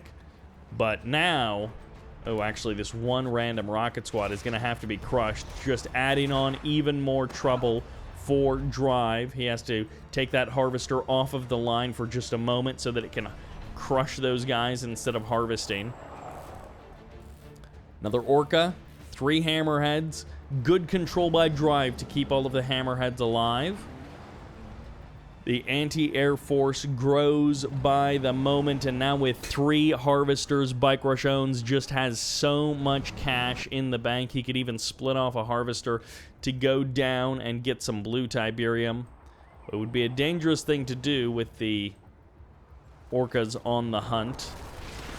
Hammerhead's trying to see what the situation is. Ooh, a hammerhead going down. Every bit hurts. Well, Drive has been defeated. The GG gets called. It was a slim chance to come back from that game, and, well, he did try something unorthodox, but that is not exactly what I had in mind when I said a special build prepared. That will do it. BikeRush takes the series 4-0 and puts another point on the board for Team West. It's down to the 2v2 to see how day 1 is decided. And that takes us to the icy remains of Ice Arena, with the super cool Nod battleship hanging out there in the middle. In the north as the blue marked of Kane. This is Phoenix. Does it look like he's playing purple? Yes, but that is just how the blue color is rendered on buildings. As the pink Traveler 59, this is Masterleaf. Masterleaf finally representing Skrin. We've seen GDI after GDI after GDI. A little bit of Nod, a little bit of Marked of Kane. But finally, Masterleaf bringing us the variety and showing us some Skrin. Meanwhile, in the south, representing Team East, give it up for the Cyan GDI Shoktrepet. And as the green Marked of Kane, this is Eclipse. Marked of Kane GDI versus Marked of Kane Trav. we at least have a little bit of diversity coming through here. And it looks like Masterleaf actually gets both of the tib spikes there. So between he and Phoenix, they probably decided, yeah, you go for the engineer, I'll just go straight for the refineries. And then this is one of those 2v2 maps where one player gets kind of two smaller green Tiberium fields, and then one player gets one big ol' green Tiberium field. I assume those two things are pretty equal. I think it just depends on how you harvest them, but it's essentially the same amount of cash between the two, or at least that's always been my assumption. And then there's no third field, but you do get these fancy blue Tiberium fields in the middle of the map. So that's the general distribution of funds and I guess the sort of flow of the map. You do have a little bit of geography breakup here along each side. And then, of course, the center of the map is the Nod battleship, which is pretty cool, caught there in the icy depths of Ice Arena. Pit bulls here for Shoktrepet. Some almost amazing plays coming out from Team East, but in the end, Team West is up 2-0. I don't know exactly the order that these replays were played, so I decided to do the 1v1s first and leave the 2v2 to finish it out. Bikes coming in. Bike Rush is not here, but he is incensed as he is dealing with a Bike Rush. And these are actually High Rollers bikes coming away from that engagement. And Drive is not in this game, but Masterleaf does deploy a portal there to get some descents out for some additional defense. Eclipse and Shoktrepet not able to put out much damage onto the map. And by the way, High Roller is indeed Phoenix. So if you see that popping off, that is actually Phoenix that it is referring to. Shoktrepet managing to escape the EMP for now. Phoenix whips the first EMP, but I'm sure he will land others. Masterleaf looking to secure the blue Tiberium, pushing back Shoktrepet a little bit there. Eclipse looking to swing by with some bikes, but not finding much success with it. As his expansion in the north, he is going to have to continue to defend, as Masterleaf has been putting a little bit of pressure on there, and he will continue. The bike buggy spam is not to be stopped, as these pit bulls get destroyed without a single harvester kill between them. For Phoenix, his units can sleep well at night knowing that they are guarded by Phoenix. Masterleaf, on the other hand, might be losing one of these harvesters. Finally, Eclipse gets a kill there. Shoktrepet and Eclipse going for a bit of aggression, but not finding much success with their attempts. A little bit of pressure here from Masterleaf as his seeker tanks look for those juicy harvester targets, but eventually they do get shut down, and Masterleaf doesn't quite find the damage that he was hoping for. Bike Buggy versus Bike Buggy. These Marked of Kane players are looking in a mirror, and Masterleaf actually decides to back off. He calls the all clear, and well, it's super annoying to kill off a lightning spike like this, but at least they don't detect stealth, so the harvesters are safe for the current moment, and it'll just take a little while to kill off that lightning spike. Shoktrepet powered up quite nicely there in the south, not having very much defense to worry about. All of the attacking has pretty much been in the north or on the Phoenix side of the map, and Shoktrepet has bought himself quite a lot of space. Go for a command post, go for tier 3, go for an airfield as well. Could be Firehawks, could be Hammerheads, but it is going to be a fire-off of that catalyst missile.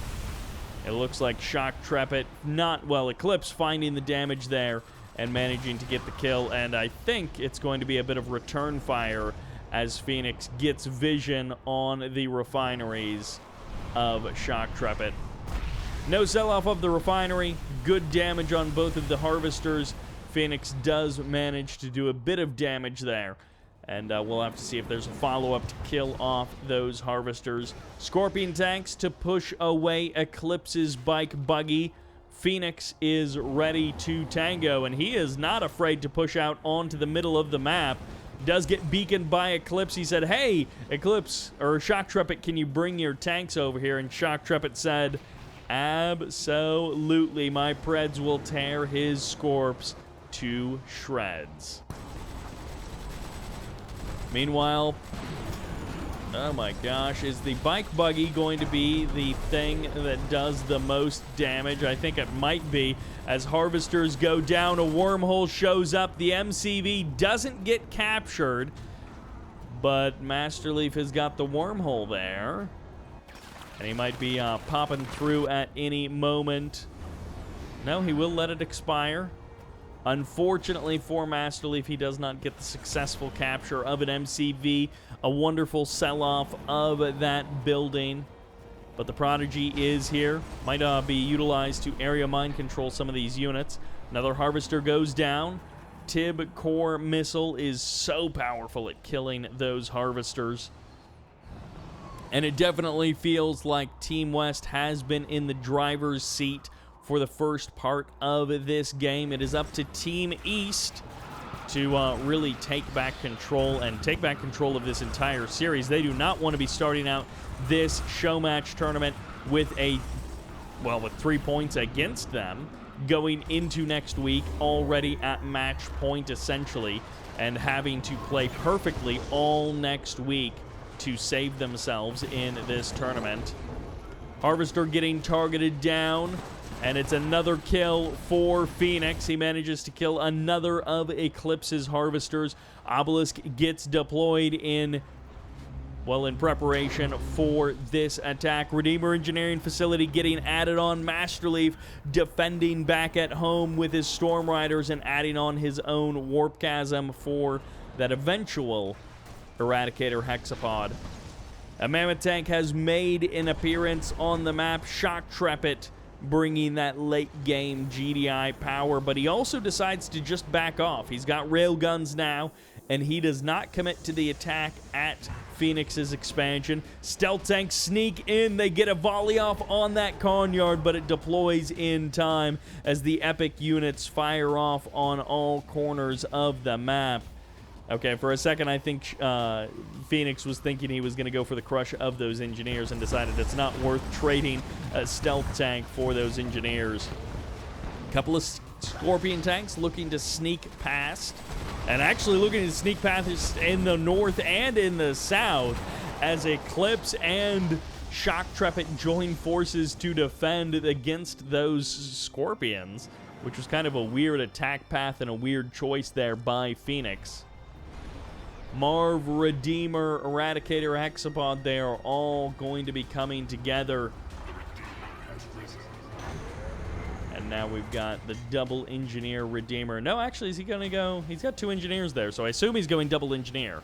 But then also that Tib Trooper was heading right for it. The Eradicator Hexapod starting to eat up some of those units.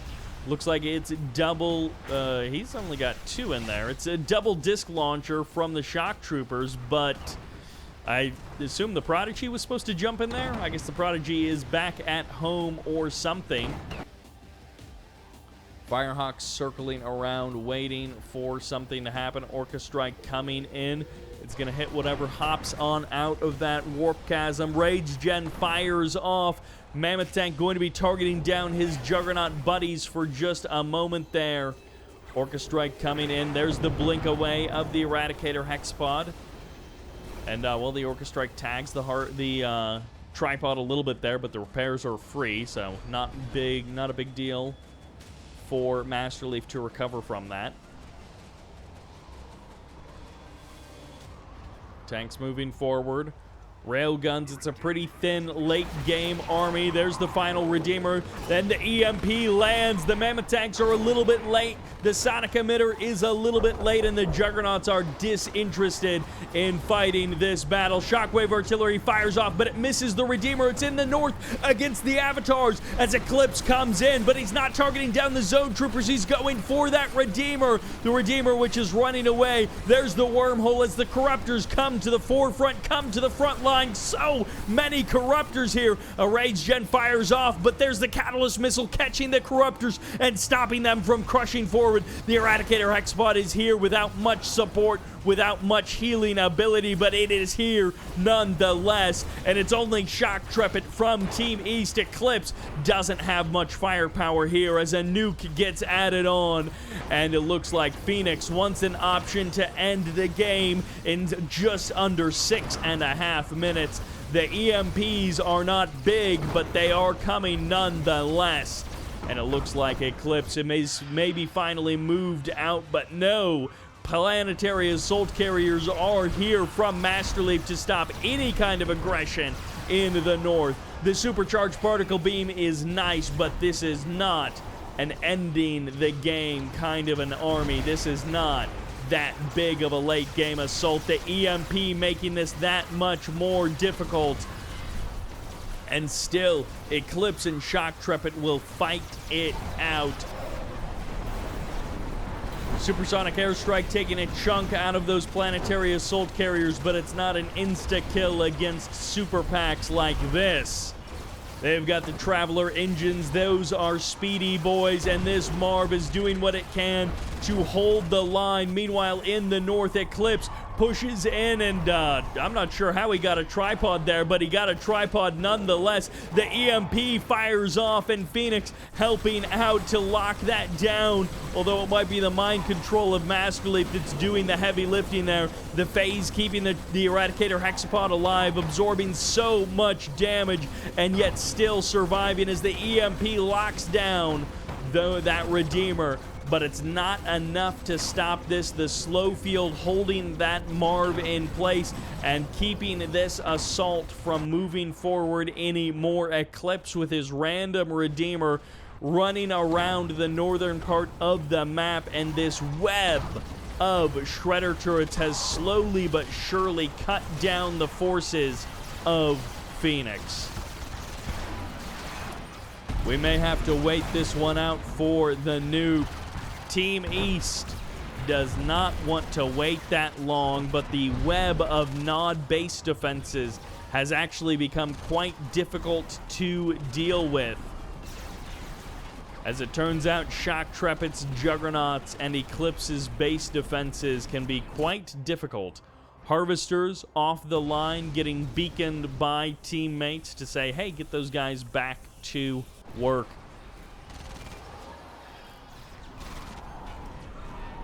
Masterleaf getting pushed back in the air. Phoenix getting pushed back on the ground. The Redeemer steps forward. Is it just for the Rage Gen? There it fires off. Some splash damage, some friendly fire here as one Avatar goes down, one Juggernaut goes down. The Spectres find their mark. The Eastern assault has been slowed, and the base defenses are difficult to move forward. Juggernauts finding good damage against Phoenix's Redeemer. The scan reveals the stealth, helps them to see in the dark. The Planetary Assault Carriers here to lend their lightning beams. And Eclipse moving forward. No, it is going to be Masterleaf finally coming in to support, trying to cut off this assault. The Marv absorbing so much damage. The Juggernauts closing in on the Redeemer engineering facility, and they will be able to shut that down. No more production, no more free repairs, and East is making progress. They are marching their way forward, and are they going to be able to actually take a game off of Team West? Open up with a strong play here in game number 1. 2 minutes 40 seconds on the clock for Phoenix, and this nuke will not be realized. Spectres and Juggernauts pushing forward. What is Team West going to do to come through to stop this assault, to stop this attack? The beacons coming in. The Planetary Assault Carriers getting pushed back, further back, and the Tiberium has expired. Phoenix just without the income to power up an army to stop this, I guess. Engineer is rushing forward, but no, there goes the nuclear missile silo. The Engineer gets sniped. The Redeemer is still here. Eclipse helping out with these base defenses. The non-stop web of SAM sites, Shredder turrets, and Nod stealth fields. Venom's getting pushed back. The packs are still alive, but slowly getting chipped away at, and Phoenix's natural expansion has been completely gutted. Shoktrepet and Eclipse with an impressive army, a powerful force, but this hexapod has so many corruptors healing it from behind. The Redeemer steps forward, takes a ton of damage. SAM sites have their work cut out for them. The planetary assault carriers aren't taking very much damage. It's mostly the drones that are absorbing those shots. But getting the SAM sites and getting the TIB core missiles was such a critical move here for stopping that Skrin firepower, that Skrin Air Force.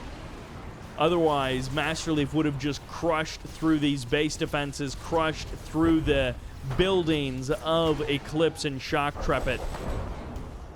Shockwave artillery ready to fire off. Will he catch the... What is he trying to catch here? He gets the MCV. He misses both of the epic units, but he gets the MCV. He shuts that down. No more build radius there. The phase fires off once again. Masterleaf, perhaps the master of preserving that Eradicator Hexpod. It is slowly charging up. It is slowly going higher and higher veterancy, but the EMP does land. Eclipse finding a couple of sold-off buildings to land those EMPs and hold that Eradicator for a few more moments. Juggernaut's pushing back the Redeemer of Phoenix. These Harvesters, undetected, continue to make money for Phoenix more and more. Phoenix has been almost completely destroyed from the map. I think this power plant might be the only building keeping him in here. I guess he still has a refinery somewhere. I'm not sure where, but Phoenix, he's still got Harvesters harvesting, so they must be going somewhere. Shoktrepet and Eclipse now with most of the map under their control, reclaiming some of these Juggernauts. They may actually need to establish a refinery here. Eclipse, rather, may need to establish a refinery there. I guess he's got the Seed Tiberium in the north. He's got that much going for him.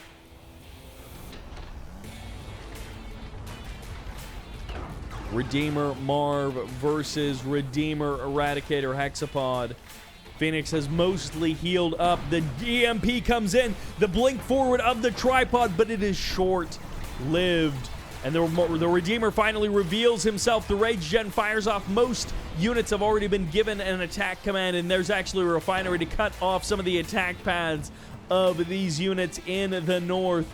The Juggernauts do find the damage against the Redeemer, forcing it to retreat, but it does retreat. It does survive. Team West on the brink of destruction, but still holding on, still fighting it out, and still willing to go the distance. Hunting down this Redeemer, a fully heroic Venom is here to hunt him down, to reveal the stealth, and that one Awakened squad trying to EMP that Redeemer forever, but eventually Phoenix does escape. The Marv presses forward.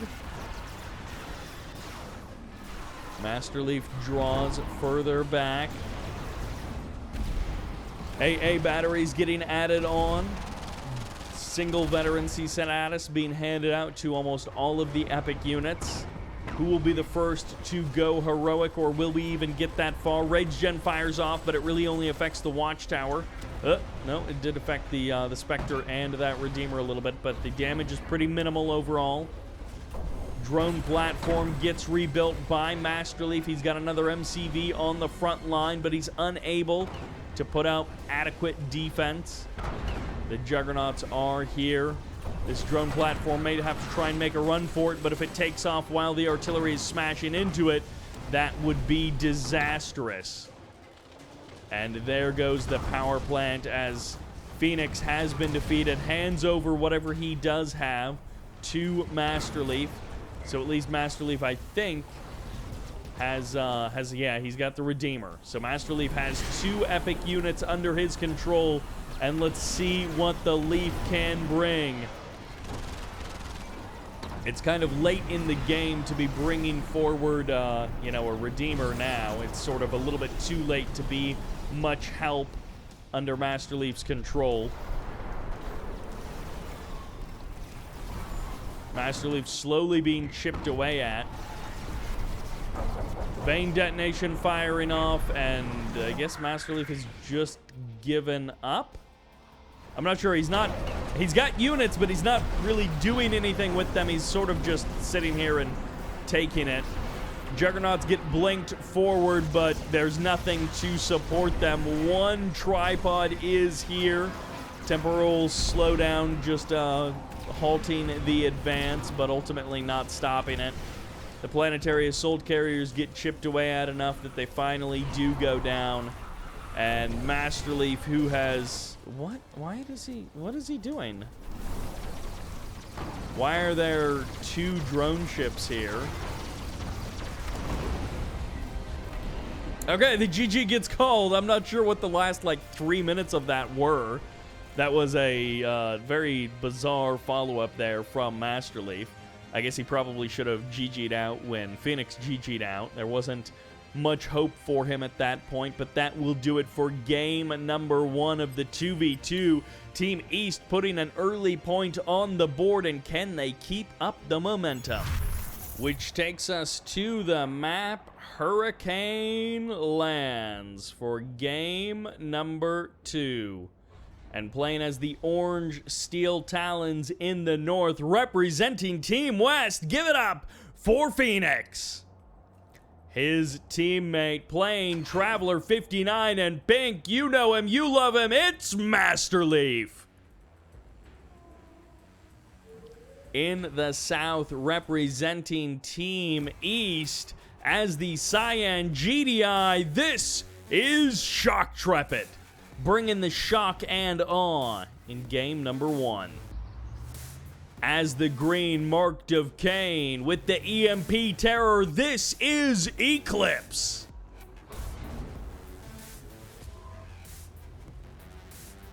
No matter how you feel about Phoenix, and honestly, I haven't really seen anyone say like, oh, I don't like Phoenix. Nothing like that. But he's bringing the variety. At least we get to see some Steel Talons. We get to see some Traveler 59, and hey, look at this. Mark of Kane and GDI on the other side, but we will forgive them because they did absolutely bring the teamwork in that last game. It wasn't like one guy going bike buggy on his side of the map and the other guy going like Pred APC on his side of the map, and then they just kind of won somehow. They were honestly looking a little bit on the back foot, and they brought it together in a kind of grindy base push forward that required their 2 strengths working together. Eventually, yeah, Shoktrepet built some defenses, and eventually, yeah, Eclipse built some artillery. But from the beginning of their grindy push, they were playing to the strengths of both of their factions. GDI Juggernauts, Marked of Kane base defenses. The triple nodes of those turrets can sometimes make them easy to shut down, but in this case, those upgrades were so much better than the triple turrets are bad. If that makes sense, those upgrades were phenomenal. Beacons coming out there and trying to do some team play here. It looks like Phoenix and Masterleaf are going for Descent MRTs. Now, this might be flying Descent MRTs, which is even more fun to watch. It's even more exciting. It's not necessarily better for the players, but it's so much better for the viewers. All right, 4 MRTs loaded up with Descents. If you're new to Kane's Wrath, this is one of these strategies that is literally only possible in a 2v2. You, as a player, can garrison one of your units in your allies' garrisonable unit. So you can have APCs with Black Hand in them, and then you can, say, call for transport, and then you have flying APCs with Black Hand members in them that will just burn through their opponent. Nerve Center does get sniped there, so Masterleaf going for a fast tech at his natural expansion, and it gets shut down once again. Eclipse and Shoktrepet bringing the team play. pit bulls and bikes mixed together to provide that huge punch of damage right through the front door. They get the nerve center, and it seems like they decide to cut and run. Phoenix with a bit of a misplaced refinery here, and it looks like the Wolverines are going to help shut down this little bit of pressure from that rifleman. Bike buggy swings back through the middle of the map, and a foxhole from Phoenix is going to keep an eye on the base of Eclipse. One of the reasons that I love Kane's Wrath and Command & Conquer is that this sort of stuff is allowed. How many other RTSs have team play where not only are you working together strategy-wise and build-wise, but where you're literally creating new combinations that are not possible in 1v1, and something as integrated as a unit inside of an APC. Not just like 2 unit combinations that you couldn't have in a 1v1. Unlucky timing on that Orca Strike, by the way. But literal units as like a singular entity that isn't possible in a 1v1. One APC with this kind of firepower just isn't possible in a 1v1. Repair drones and MRTs working together. There's the EMP locking down some of these MRTs, but the Descent's going to be pushing forward. Masterleaf with that speed upgrade just crushes to the front line, and he is eating up these nod units, but the watchtowers eat through those Descents, cut them down, and now it's up to the Descents inside of the MRTs being kept alive by the combo repairs of both players. The teamwork here is at the peak. These guys are both working together on both sides of the map, in the east and in the west. These guys are just trying their best to come up with these insane combinations. Phoenix taking a bit of damage, and these hammerheads finding the unprotected harvesters. Masterleaf coming in here with a couple of units to try and defend, but it is not enough. Shoktrepet got the drop absolutely on Phoenix, and now this Team East is looking like the better team play. The more cohesive unit combinations, and Masterleaf getting caught out those Descents without any anti-air support get absolutely shredded. And eventually, they're going to try and make safe the base of Phoenix, but for now, they switch from air to land as Bike, Buggy, Scorpion, Predator tanks, almost everything on the menu from Shoktrepet and Eclipse comes in here, targeting down harvesters. Another one goes down. A second harvester about to be eliminated as Eclipse closes in. The Scorpion tanks keeping the Steel Talons Titans busy, and a third harvester of Phoenix goes down. This guy lost 4, maybe 5 harvesters in the last minute on the front line there, and Shoktrepet has pivoted to the other side of the map. And it looks like another Catalyst missile finds its mark, cleaning up more damaged harvesters, and Phoenix has been absolutely ravaged as Firehawks come in. Phoenix, Masterleaf has already placed down the plasma missile battery, but he didn't laser fence in time. Bloodhounds getting called in. The assault is not going to stop. Phoenix and Eclipse and Shoktrepet just bringing so much aggression here in game number 2, and their options just will not be stopped. The defense has been too little, and that first attack from Masterleaf and Phoenix looked promising, but the defense from Eclipse and Shoktrepet was too good. Game number 2 seems to be slipping into favor of Team East, but Team West is not giving up.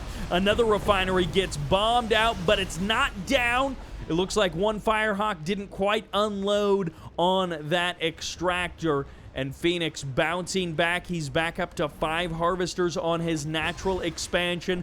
The Marv is here to play, and Shoktrepet may just be able to crush through the base of Masterleaf. Masterleaf's expansion may not be long for this world, but a little bit of support by Eclipse would be even better in helping this Marv. Whoa. That Firehawk freaking out there for just a second. I think he spawned in right as the camera moved over. And there is a weird glitch where units, you can kind of see the trails there for a moment. Air units kind of spawn in the air up above, and then they appear on the deck where they should be. but we just kind of caught it in transition, one of those freaky file moments where something happens that you're not normally supposed to see. Descents close in, but this Marv is just eviscerating them, blasting them to bits.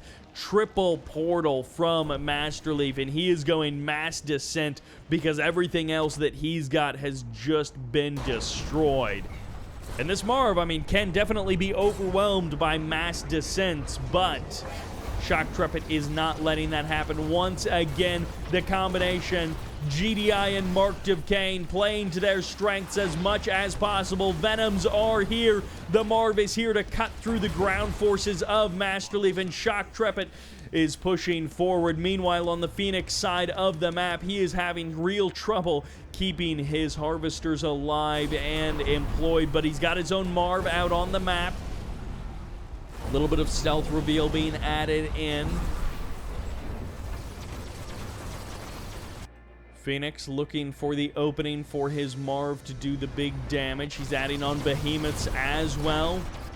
So he is going to have a powerful late game Steel Talons force. Masterleaf has just been constantly attacked, it seems like, at his natural expansion. Vertigo's coming in to snipe the behemoths of Phoenix. Phoenix trying to help out his buddy, trying to help out Masterleaf, but Masterleaf hands over the controls to Phoenix, and now Phoenix has to try and 1v2 from this kind of a position, but the GG gets called. Phoenix drops out, and Eclipse and Shoktrepet, wow, they are not willing to stop. They are going early with the aggression, and they are going all out, and they are getting the kills. Another game under their belt, another point on the board for Team East. Team West needs to rally. They've got 2 points on the board already, but they need to pull this together if they want the perfect sweep for today. And Game 3 takes us to Forgotten Forest. A best of 7, so there's still some opportunity for anything to happen, but it's feeling pretty good for our team spawning in the West. But of course, this is Team East as the green Marked of Kane. Give it up for Eclipse. His teammate as the cyan GDI. This is Shoktrepet. And on the other side of the map in the East, but representing Team West, going for the fast legs, going for the descents, this is Masterleaf.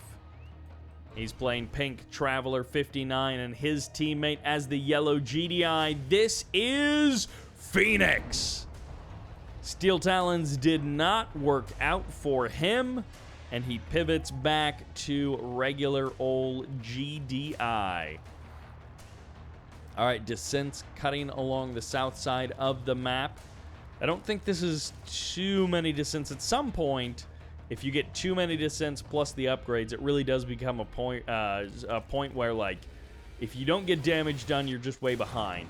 And I don't think Masterleaf is quite at that point. I think Masterleaf has few enough descents that if he loses them all without doing any real damage to the harvesters, which is what it looks like is happening, he will be still fine. He'll be able to transition into a fairly normal game. Just his harvesters will be a bit delayed. Ooh, almost gets it. So close to the perfect execution. No, he actually does get it. Masterleaf absolutely finding every bit of damage that he can. There's a couple of ways that you can use descents to jump on your opponent's units, and you saw Masterleaf do exactly that. 2 low health descent squads, I guess, would die versus that rifleman. I'm not actually sure who comes out ahead there. Riflemen and descents trade strangely, because obviously riflemen are anti-infantry, so you'd think they'd do well, but descents, once they close that distance, they actually do okay versus riflemen. It's not quite a 1-to-1, I don't think, but once they close the distance, they do okay. Masterleaf transitioning out, 4 harvesters to refineries, 5th harvester gets added on quite nicely, and hey, that's not far behind at all what the other players are doing. Shoktrepet already in the south with his expansion positioning, and Phoenix doing the exact same thing. Phoenix even getting the more premium center in between the two Tiberium fields position for his MCV, which just gives you and your ally really maximum build radius to utilize these two fields in the south. And of course, so many games that we see on this map are decided by who is able to harvest more from those center contested third Tiberium fields. And that's just sort of how this map tends to play out. Not exactly like Tiberium Rift, but very similar in a number of ways. Shoktrepet and Eclipse do see that the descents are closing in on them. They probably also scouted the pit bulls and the APC. Masterleaf going to be going for the steal of that blue Tiberium. Shoktrepet going for the annoying play of deploying that foxhole there. Always nice to annoy your opponent, cause them a bit of micromanagement to deal with that. Double War Factory in the north for Eclipse, but he does have the refinery in the south, so he's getting that economy up and running as well. He's not going all-out aggression. Harvester does get sniped there. Masterleaf, unfortunately, losing a Harvester that he was going for that blue Tiberium with. And Masterleaf did go for a bit of a delay on his natural expansion, so having that blue Tiberium would have been a nice cash infusion, and losing that Harvester is extremely frustrating. Descents clearing out the buildings. Looks like Eclipse was able to push back Team West, push them further east, as it is. Airfield gets deployed by Shoktrepet. He is ready to go into the late game with that command post. Another Harvester getting caught and killed. Eclipse willing to trade out a couple of bikes. He maybe didn't realize there were that many descents down there, but he does get the kill on another Harvester.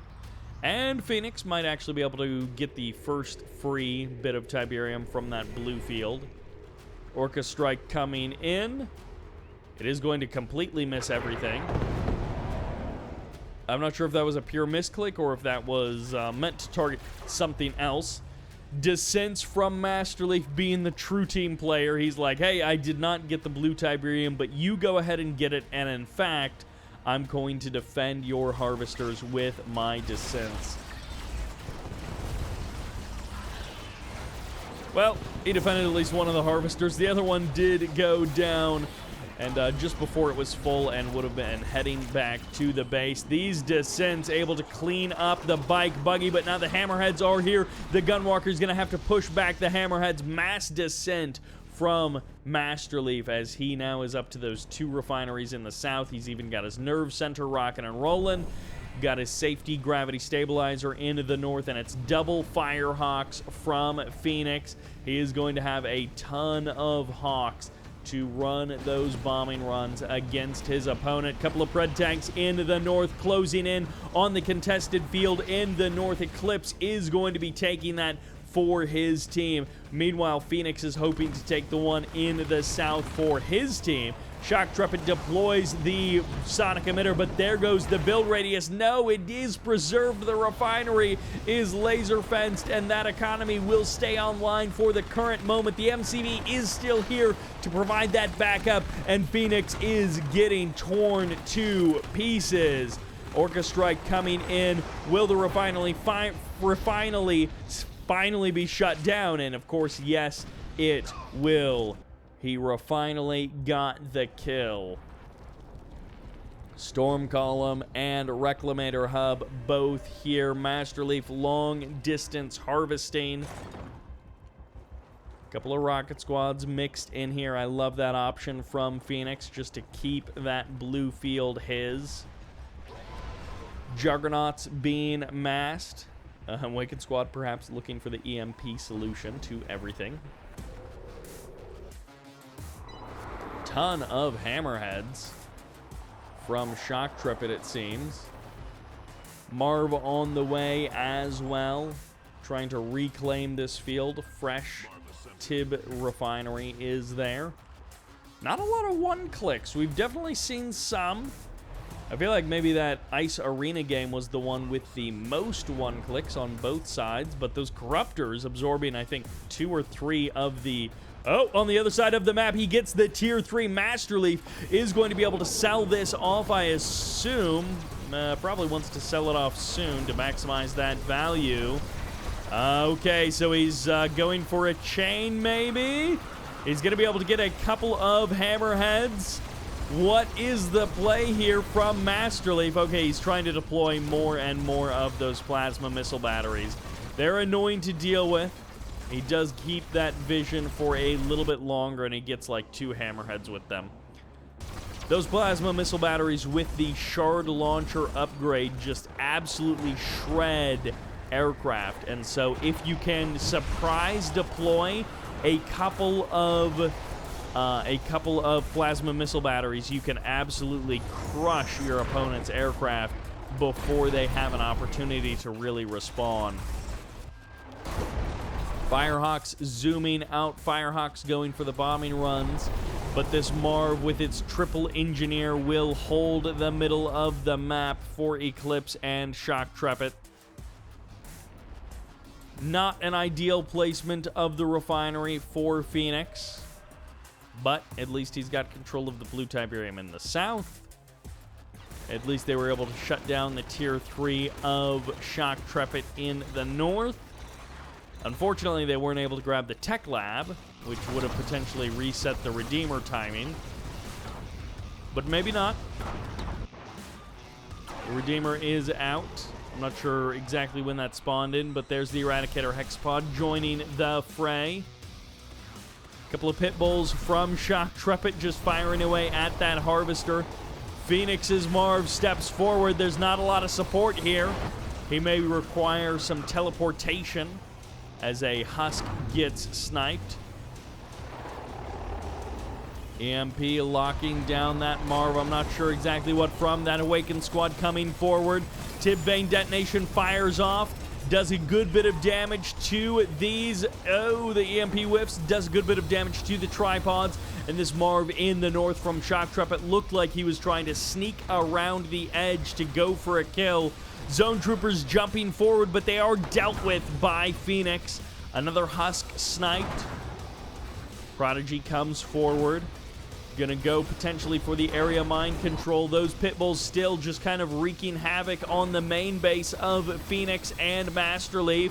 Masterleaf pushes forward. He gets the EMP. He locks down that Marv as Phoenix comes forward. His own Marv and his Juggernauts doing the damage, and he's gonna get the kill. He finally shuts down Shoktrepet's Marv. Shuts down that GDI powerhouse, but he hasn't stopped the sonic emitters, not just yet.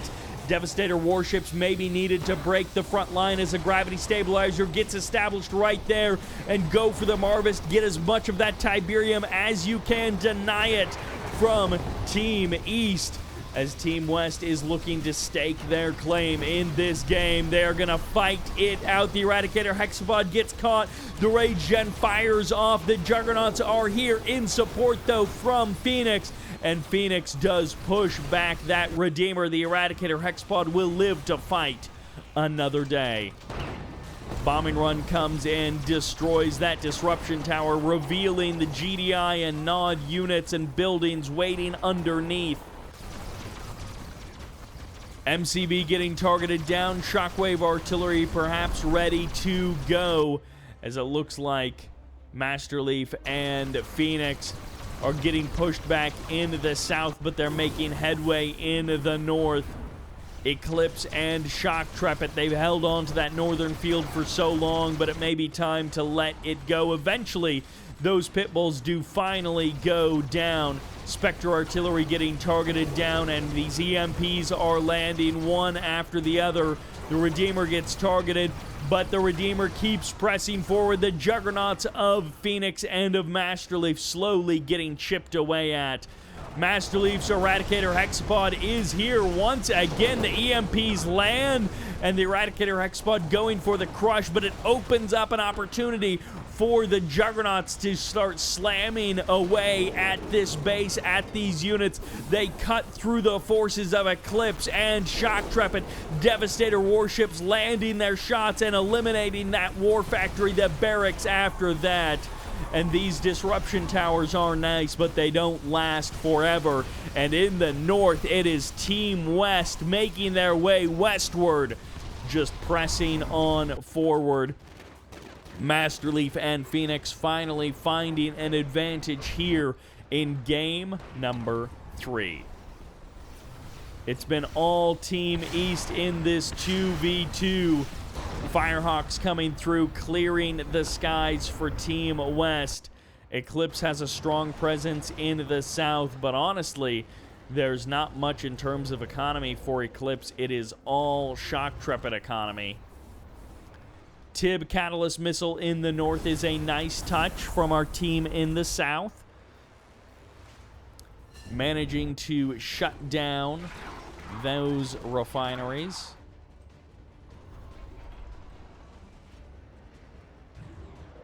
Eclipse pumping out stealth tanks. Always got to be wary of those stealth tanks. Eradicator, Hexpod, and the Marv working together once again. Phoenix and Masterleaf showing you how it's done. Their team play has been extremely good throughout this series. And even in the games where Eclipse and Shoktrepet were better, Masterleaf and Phoenix still did a really good job of working together as a team. It seems like all of these guys have been prepping well for this event. Have been bringing their A game, fighting it out to the last man and rocket. Random couple of jugs, I guess. I don't know. I'm not sure why he beaconed over there. Phoenix and Masterleaf just crushing through more and more. Eclipse has a little bit of a ground army, and Shoktrepet has some units, but it's not enough to go toe-to-toe with this army in the open field of battle. And they are just letting this base expire with just, buying as much time as they possibly can. Orca Strike comes in. Actually, it seems to remind Phoenix that he might as well sell off that refinery. Phoenix's Marv gets pushed back. I think there's enough Juggernauts here to keep it safe. No aircraft to take advantage of the fact that both of these teams are kind of a little bit lackluster on the... Oh, EMP fires off. The Shockwave Artillery locks down that Redeemer, and the trap has been sprung. You thought you were EMPing my units, but it was just to get your Redeemer further forward so that I could EMP that. Phoenix finds the damage against the backstabbing bikes, and Eclipse's attacks are shut down one after another. Masterleaf continuing to carve his way through the natural expansion. He calls off the attack. The disruption tower is hiding too much of that base, but Shoktrepet has been defeated, and Eclipse has been defeated. The first 2v2 loss of Team East. And finally, Team West puts a point on the board of this series.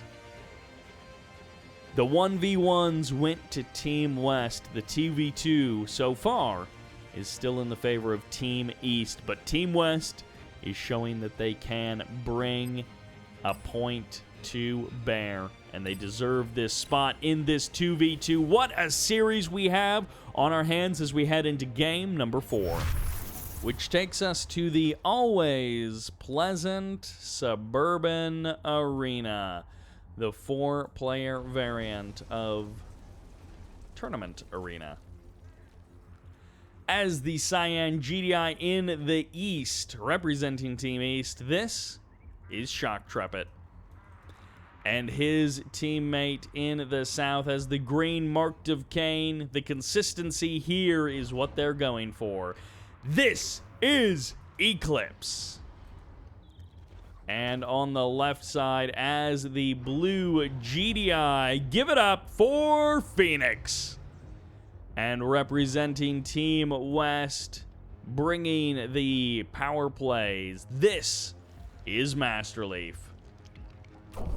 We have settled into a bit of a rut. Masterleaf playing his Traveler 59, Phoenix and Shoktrepet playing GDI, and Eclipse mixing things up with Marked of Kane. Masterleaf just gutting the main base and most of the natural expansion of Shoktrepet and Eclipse in that last game. And Phoenix holding his own against them in the middle of the map. Finally finding a bit of success there. Can they do it again, though? Eclipse and Shoktrepet looking extremely confident and extremely powerful in games 1 and 2. And honestly, they were looking pretty good in game number 3 for a part of it.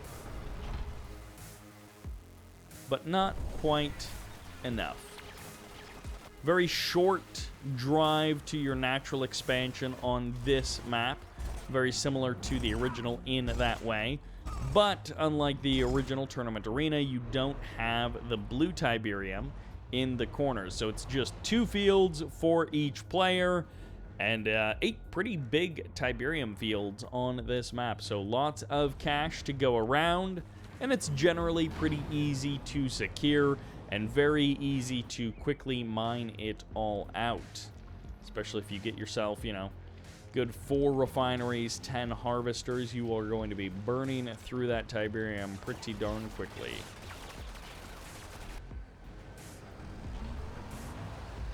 Stasis chamber and the... Okay, so he's going for upgrades and double portal coming in here for Masterleaf. He moved his MCV. He's got the nerve center also. Could be going for tier 3, and it's going to be some cultists.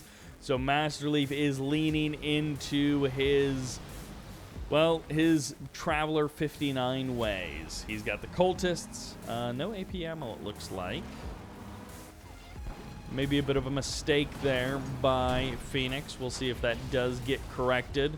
Little combo attack, couple of gunwalkers, couple of preds, couple of APCs, couple of pits. Bunker in the middle of the map can hold 3 cultist squads, so a good place to go. You grab a couple of harvesters of your opponent, just like that. The cultists make for a getaway, and Phoenix is going to come in here to support this attack as well, I think. But a couple of APCs getting grabbed, 3 APCs being nabbed by Masterleaf, and that is most of the infantry killing firepower of Eclipse and Shoktrepet. Shredder turret does get added on. The harvester either goes down or the cultist gets eliminated. And no, it looks like Masterleaf is going to drive it back home and just claim the Tiberium for himself. I mean, hey, you might as well. More APCs out on the map.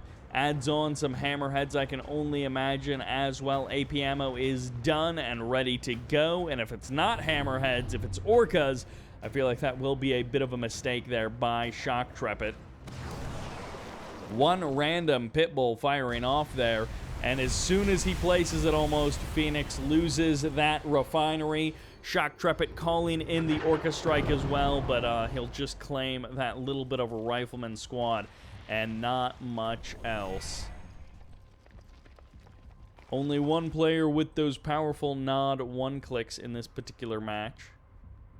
Phoenix beaconing over there. I'm not sure if he's saying like, hey, wormhole over here and, I don't know, grab the airfield or something. Although that would probably be a terrible place to wormhole on top of an airfield that's probably spawning hammerheads. The Marv comes out onto the field. APC gets targeted down. 2 more, 3 more of them get grabbed. And oh boy. Everybody hates going up against it. War Factory gets beaconed there. Harvesters waiting in line to jump into that refinery. But they still have to wait nonetheless. Huge Gunwalker army. Eclipse and Shoktrepet definitely having a little bit of trouble harvesting all of their Tiberium. It feels like their plans have been a bit disrupted by the cultists of Masterleaf. APC comes forward, but this is so many gunwalkers. Fortunately, there's a good number of watchtowers here and the potential to add in sonic emitters as well. Phoenix pressing forward. Team West is going for the east. They are moving in, aggressively expanding forward, and they are here to stay. Bringing that MCV, bringing those base defenses, even a storm column coming in here as Vertigo bombers slice through that juggernaut. The Firehawk and the storm column get the kill on the Vertigos. Masterleaf and Phoenix behind this. The real thing that they are doing is they are buying themselves so much ease and so much space to freely harvest from their own natural expansions. They have been contesting the natural expansions of their opponents. Rage Gen gets a little bit of damage there, but ultimately not a big deal. They have been contesting the expansions of their opponents and forcing their opponents to be on the defensive. And now they are continuing that pressure, which keeps their natural expansion fields free and clear of any attacks from Team East. Eradicator Hexapod releases its horrible scream onto the world and announces its presence. Firehawks coming in, trying to clear the skies, trying to clear the air as the blink forward comes in from that Eradicator Hexapod. Shock troopers inside of that Eradicator, and there's the EMP. The Shockwave artillery fires off. They RNG. No! It misses the Redeemer. So close. It catches the Harvesters. It catches everything else in the area. But Phoenix getting a little bit unlucky with that RNG and missing the Redeemer. Not that it will be long for this world anyways, as it gets targeted down by the Marv, by the Sonic Emitter, by the Juggernauts, and eclipses. Marked of Kane, Redeemer goes down. The Marv is what stands in the way. There's the reverse move away. Great control there by Masterleaf. And a little bit better as Shoktrepet EMPs the Marv of Phoenix, but he doesn't have the firepower to finish it off. Juggernaut slamming in there, and it looks like the temporal wormhole will lead to the destruction of the Marv of Shoktrepet. EMP locking down that Marv for a moment, and the Spectral Artillery of Eclipse continuing to find their damage against that Marv, forcing it to reposition and move to another area.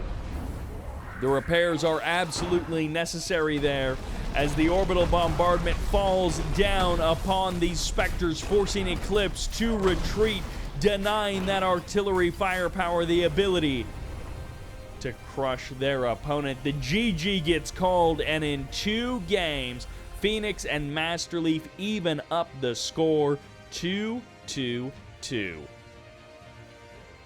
Team West is not going down without a fight. And let's see how it continues in game number 5. Which takes us to the map Arizona Sunshine for game 5, and perhaps the momentum setter of this series, as the pink GDI in the north representing Team West. This is Phoenix. His teammate as the Yellow Traveler 59. Give it up for Masterleaf. And in the East, representing Team East as the green Marked of Kane, this is Eclipse.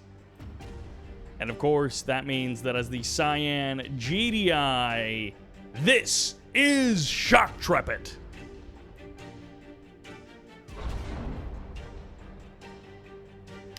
2-2 between these teams. Perfect match of the score. Not quite a 1-1 and then 2-2 from each team, but 2 wins from Team East, followed by 2 wins from Team West. So they're not trading exactly evenly. A little bit of EMP annoyance there, courtesy of Eclipse. Going for a smidge of an EMP on Phoenix's MCV. But overall, these 2 teams are matched, even if it's been a bit of a 2-0, followed by a 2-0 in the reverse direction. Arizona Sunshine, pretty flat, pretty open, reasonable amount of attack paths, and a reasonable amount of breakup from mountains, as well as buildings, a little bit of separation. A nice balanced map overall, with blue tib in the corners and then also blue tib in the middle of the map as well. So far, things are looking pretty easy, pretty even keel from both teams. Doesn't look like we're seeing any crazy rushes just yet, and with this being a best of 7, both of these guys tied up in the score. We have 3 more matches to potentially decide this. A complete dead heat, okay, double War Factory coming out from Eclipse, but he packs up his MCV. He is going a bit aggressive before the expansion, but we'll see if it's a crazy big push or if it's just a little bit of a push. And look at that. Phoenix has beaconed that, so he does seem to be aware of the potential of a bike buggy tsunami that is going to be headed his way. First refinery is down on the expansion for Shoktrepet, so this isn't an all-in commitment from both players. This might just be a bit of pressure from Eclipse just to see if he can get anything done and maybe nab a harvester or 2. Phoenix's harvester taking a lot of damage here. Masterleaf here for the defense as well. 1 harvester goes down. A couple of mine drops coming in as well, cleaning up a big chunk of that bike buggy. And they may have got a harvester, but it looks like Eclipse paid the price for it. His own economy is going to be slowed down a bit, and his refinery should be coming up relatively soon. Okay, there we go. So overall, Eclipse didn't maybe get as much damage as he would like, but he has sort of confirmed that his opponents aren't doing anything too crazy, and he did slow down Phoenix by just enough to keep him honest. That's the kind of pressure that if your opponents are going ultra greedy, if one of them is trying to just really go super crazy into eco, you might be able to get 2 or 3 more harvester kills. But everyone is playing sort of standard, fairly right down the middle and balanced. And as a result, Masterleaf had enough defense, Phoenix had enough defense. Bikes swinging around, they are going to be able to clean up a couple more of these seeker tanks. Masterleaf getting thinned out a little bit here, but he's also absorbing the damage from this bike buggy that's keeping it off of the harvesters, which is good for Phoenix, giving Phoenix more time to recover from that initial attack. Masterleaf playing the defensive card, and he is beaconing to say, hey, get your harvesters out of there. A blue harvester may have stepped a little bit too far forward, being a little too aggressive. A second harvester, Phoenix letting his control slip a little bit here. He brings the pit bulls back from scouting on the other side of the map, and Masterleaf is going to follow up with the lightning spike that is since giving chase, but Eclipse does escape for now. And now perhaps the shoe will be on the other foot. Is Masterleaf and Phoenix going to join together in an attack, almost catching a good group of that buggies, but no, the descents get pushed back. A shredder turret gets planted in time, and once again, just like the map score for this series, these two teams are going toe-to-toe, head-to-head. A little bit of a beacon. Okay, so Phoenix, I feel like, is going crazy with the scouting. He must have sent a scan or something, but he does reveal the airfield. He sees the hammerheads. He knows the switch is on the way from Shoktrepet, and he is ready to go. I mean, he beacons again. I'm not sure what he's beaconing for exactly, but he is letting Masterleaf know that, hey, there is some air forces coming in, so your descents, if they don't have enough gunwalkers near them, if they don't have enough shardwalkers, you're going to be worried about that. First couple of hammerheads going down. There are... Okay, the hammerheads are being dealt with. The storm riders are getting targeted now by the bikes, but all of the hammerheads have been eliminated. The bike buggy getting targeted down by these descents, and Masterleaf trying to cut down the buggies one by one, eating up the bikes extremely quickly, and Eclipse's army may have outpaced its usefulness. Another hammerhead sniped. The Firehawk taking a couple of shots, and there are so many storm riders from Masterleaf. Everything from Shoktrepet and Eclipse goes down. Behind this, Shoktrepet is going for a third. He's got the Marv as well, and he's got the Zone Troopers and the Engineers on standby. He is ready to go to the ultra late game, and that is one positive thing for Eclipse and Shoktrepet. They have not done base-killing amounts of damage to their opponents, but they are following this up with an expansion to the third with a Marv and with a progression to the late game. Laser Fence gets added on immediately, and Shoktrepet adds the AA battery. He is expecting there to be Storm Riders, and indeed he is correct. The Marv has no anti-air capabilities. The first Storm Column gets established, so beware any air units from Team East that try to engage here. Sonic Emitter is here, catches a lucky Raider buggy there with the blast, gets a bit of splash damage, and it looks like Shoktrepet's own Marv. Sonic Emitter goes down immediately. Phoenix continuing to keep up the pressure. Masterleaf joining in with the Prodigy and the repair drones, it seems, even adding on a gravity stabilizer, making use of Phoenix's build radius. Another AA battery does get deployed, a bit aggressive there for Shoktrepet, and bombs coming in, shuts down the power. Phoenix coming in with the backstabbing play. The MCV gets capped, and Masterleaf is going to get himself a tidy little sum from selling off that Conyard, denying the build radius, denying the production queue, and he's actually keeping it around for the current moment, dropping an additional Storm Column so that there is no retreat. There's the sell-off. Team West bringing the pain, bringing the plays, but no, one tripod is not going to be enough. One Storm Column is not going to be enough. The Marv will survive. The Engineer gets sniped. There's the area mind control. 2 Juggernauts. Can they get the last shots against this Marv? No! He barely will survive. The Obelisk gets deployed, and Shoktrepet is forced to kill his own Juggernauts, coming within an inch of completely flipping the table and turning this game upside down. Shoktrepet and Eclipse on the edge of a cliff, getting pushed towards the bottom. But they're not there just yet. They have one last chance, it feels like. Their time is running out. Masterleaf and Phoenix have just pulled off a masterful execution of a turn of the tables. EMP locks down that Marv for a moment. Juggernaut's getting targeted down. Ready to go is the forces of Shoktrepet and Eclipse. They have to make this defense work. They have to make this defense happen. This feels like it's do or die for them. Devastator warships closing in. Phoenix's Marvisting the field, fueling his late-game army. Devastator warships face no real opposition. The bike buggy swinging in, cleaning up Juggernaut after Juggernaut Eclipse. His fast mobile units finding value even here in the late game. But will it be enough to stop the brunt of the army? Marv v. Marv, but Shoktrepet's Marv hasn't quite gotten as much health as he would like. Phoenix's Marv has taken a big chunk of damage as well, but Masterleaf is moving in tripods, ready to blink them forward, possibly to teleport them into range of that Marv. Shoktrepet cautiously pulls back.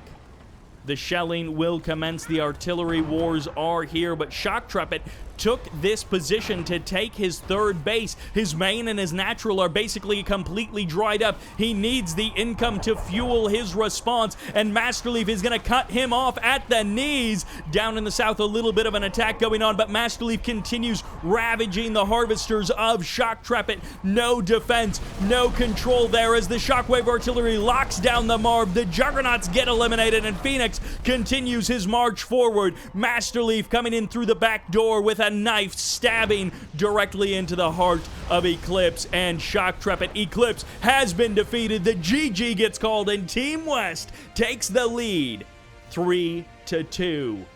The noose is getting tighter. Shoktrepet and Eclipse have run out of mistakes after a fantastic 2-game opening.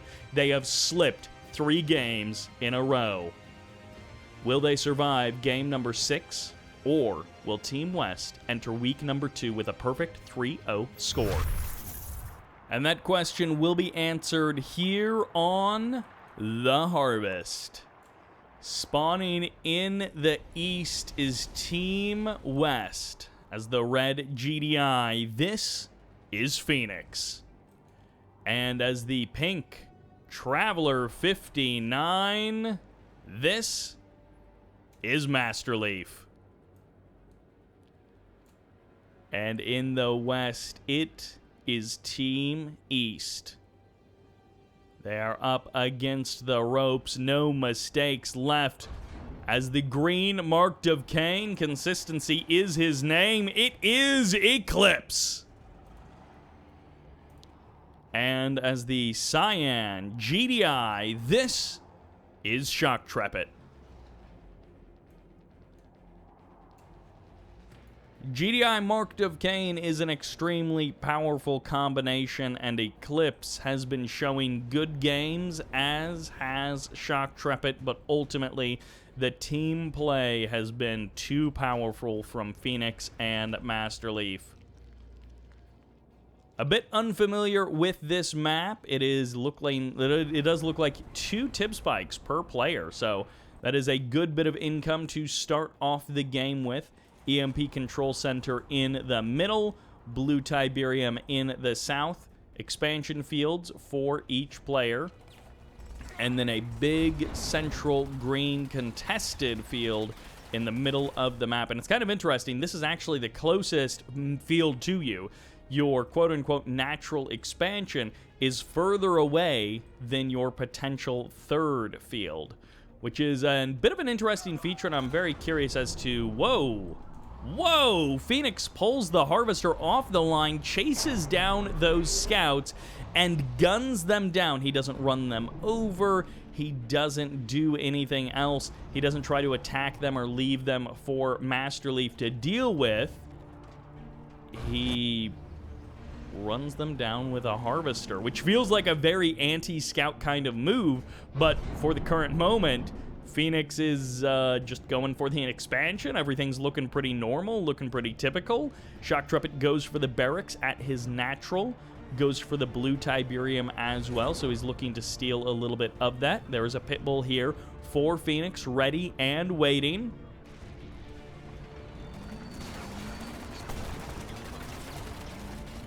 And Phoenix will be able to put on a little bit of pressure there. This Harvester ultimately will just take a smidge of damage, but 3 pit bulls coming in from Shoktrepet to protect this Harvester.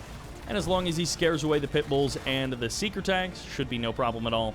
A couple of bikes here from Eclipse. Are they going to look to bring the aggression? It didn't work out for them in the last game, but maybe Eclipse and Shoktrepet will have a bit more cohesion this game, and we'll be able to get a few more Harvester kills between them. Lots of descents are present for Masterleaf's defense. He's going to keep his Harvesters safe, giving chase a little bit here, and Eclipse is finding himself boxed out. The way this map is laid out, there is not a ton of room for maneuverability, and it's reasonably easy to defend against a small group of bike buggy like this. Watchtower gets deployed. Eclipse seeking for a Harvester, and it looks like he will find one, but does he have enough units to actually commit to the attack and get the kill? There are pit bulls here, there are descents here, and this attack has been completely routed, completely shut down, and those bikes pathing the wrong way will pay the ultimate price as they sink lower into the ground. Shoktrepet coming in with his own 4 pit bulls. It's a cute idea, it's a decent attempt, but it ultimately just gets smacked away by the descents of Masterleaf. It is going to be decided in the mid-game or the late game, as the early portion of this match has not yielded the results that Eclipse and Shoktrepet were looking for. This may be a factor of them not being familiar with this map and not realizing that this is a pretty defensive map, that the attack pads are fairly choked out, and that you don't have necessarily the same freedom that you do to maneuver on some of the other maps. You are close to your opponent's tib fields, but with the way the terrain is broken up and the fact that you're up against a screen guy, it's just reasonably easy to defend these locations. Pitbulls coming in here, 5 of them mixed into this army to attack. Eclipse and Shoktrepet will not find the damage that they are looking for, but the Pred APC in the south has been spotted. Phoenix realizes that it is on the way, and he beacons. It looks like we've got Storm Riders coming out from Masterleaf, And a couple of mines coming in here from Shoktrepet to try and stop these pitbulls. Phoenix goes deep onto enemy territory. He sees the command post. He sees his opponent's natural expansion, and he is going to try and put on a little bit of pressure. Storm Riders are there, watching over Masterleaf's army. Disruption Tower gets added on, a very nice touch there from Eclipse.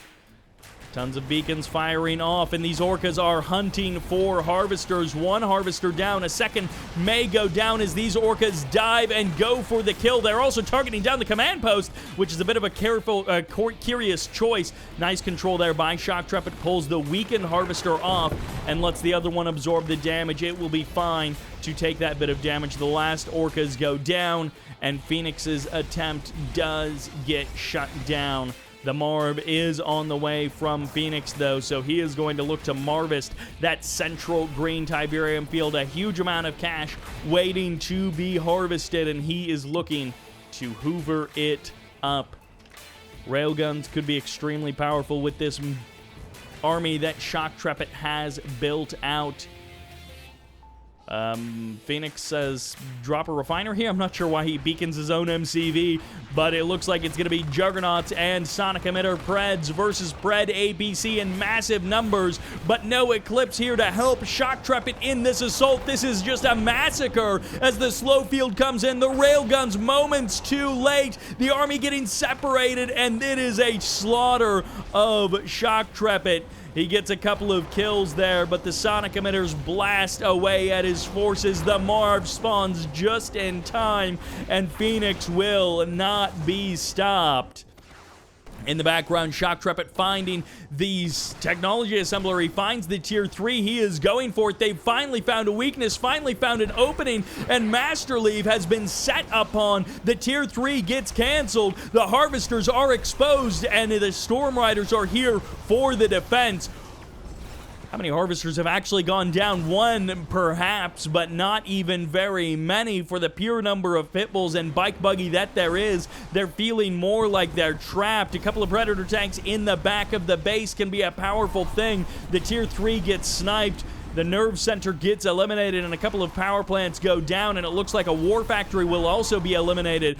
The infrastructure getting taken out, and a couple of pitbulls from Phoenix sneaking into Eclipse's natural expansion. Bikes turning to the south. Harvesters a bit of a mess as Phoenix's defense is pretty much all watchtowers. Eclipse finally finding the damage that he's looking for, but is it too late? The Marv is already out. The center of the map belongs to Phoenix and Masterleaf.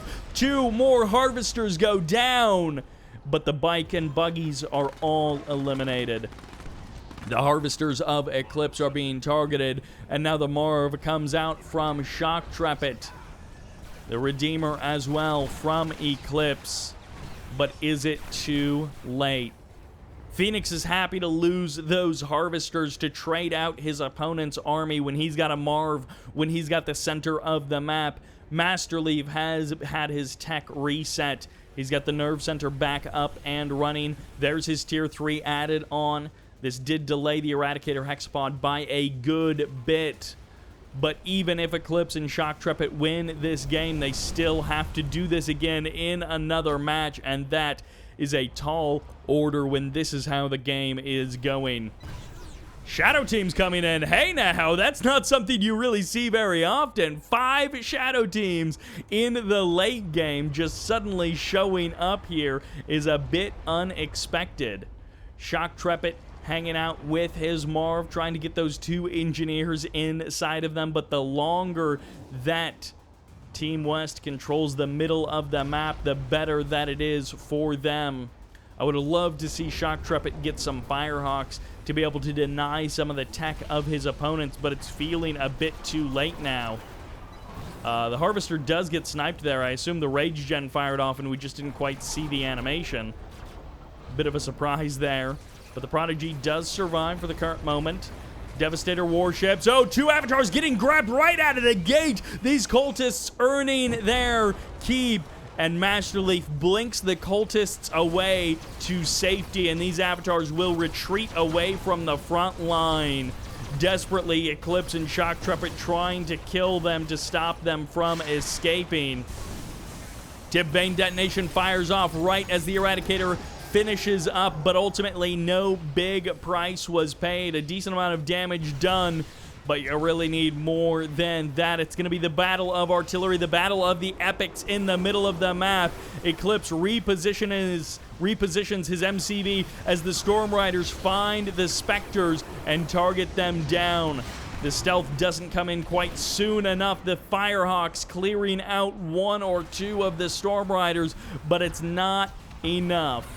Devastator warship in the north from Masterleaf targeting down the buildings. Meanwhile, in the south, it's going to be Phoenix with his Pitbulls targeting down harvesters, finding refineries, getting the free damage in the back door, cutting off the economy, and even sacrificing a couple of his own units to make it happen. Every harvester that goes down is just more denial on the front line. No more reinforcements for Eclipse and Shoktrepet if they lose their economy. The Shockwave Artillery and the Tripod locking down that Marv, and Shoktrepet loses his Marv. It's up to the Redeemer. It's all up to Eclipse to hold this front line. Team West is bringing the power, is bringing the pain, and controlling the middle of the map is their game. Zone Troopers coming in. I'm loving the transition from Shoktrepet, but is it too little, too late? So many juggernauts from Phoenix. The Marv continues to press on forward. Eclipse has been shattered. Shoktrepet has been pushed back, and Eclipse is going to catch the Corruptors in the middle of the map, but that is a small reward considering all that is here from Team West. Disruptor Tower is here.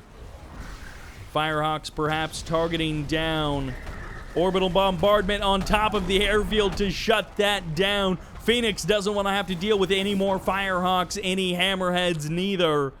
He says no options left for you. The EMPs are going to find Phoenix's Marv, but this is not the real battle. The real battle is down in the south where the Juggernauts and the Eradicator Hexapod are, where the Tripods are being recovered, where Eclipse and Shoktrepet have no defense. Shoktrepet has been defeated. The first GG gets called, and Eclipse throws in the towel as well. Team West takes the series 4-2. An amazing recovery after dropping the first two games. They earn a perfect 3-0 score for their team. No one will stop Team West today. Futurama looked poised for the comeback. Drive didn't stand a chance. And it looked like Shoktrepet and Eclipse were here to power through and crush it in the 2v2, but Masterleaf and Phoenix rallied together, turned it around, and claim another victory for Team West. That'll do it for day number 1 of East versus West. The action continues on May 15th, and my video will drop a couple of days later. I hope you have enjoyed this action. Again, a big thanks to Big Mole for setting this up, kicking off the prize pool, and making it all happen. A big thanks to the players for participating, showing some amazing games, and bringing us some awesome Kane's Wrath action. And then also a big thanks to Ender as well, jumping in, donating 150 euro to help that prize pool along. And that will do it for this. Thank you all very much for watching, and this is Sybert, signing out.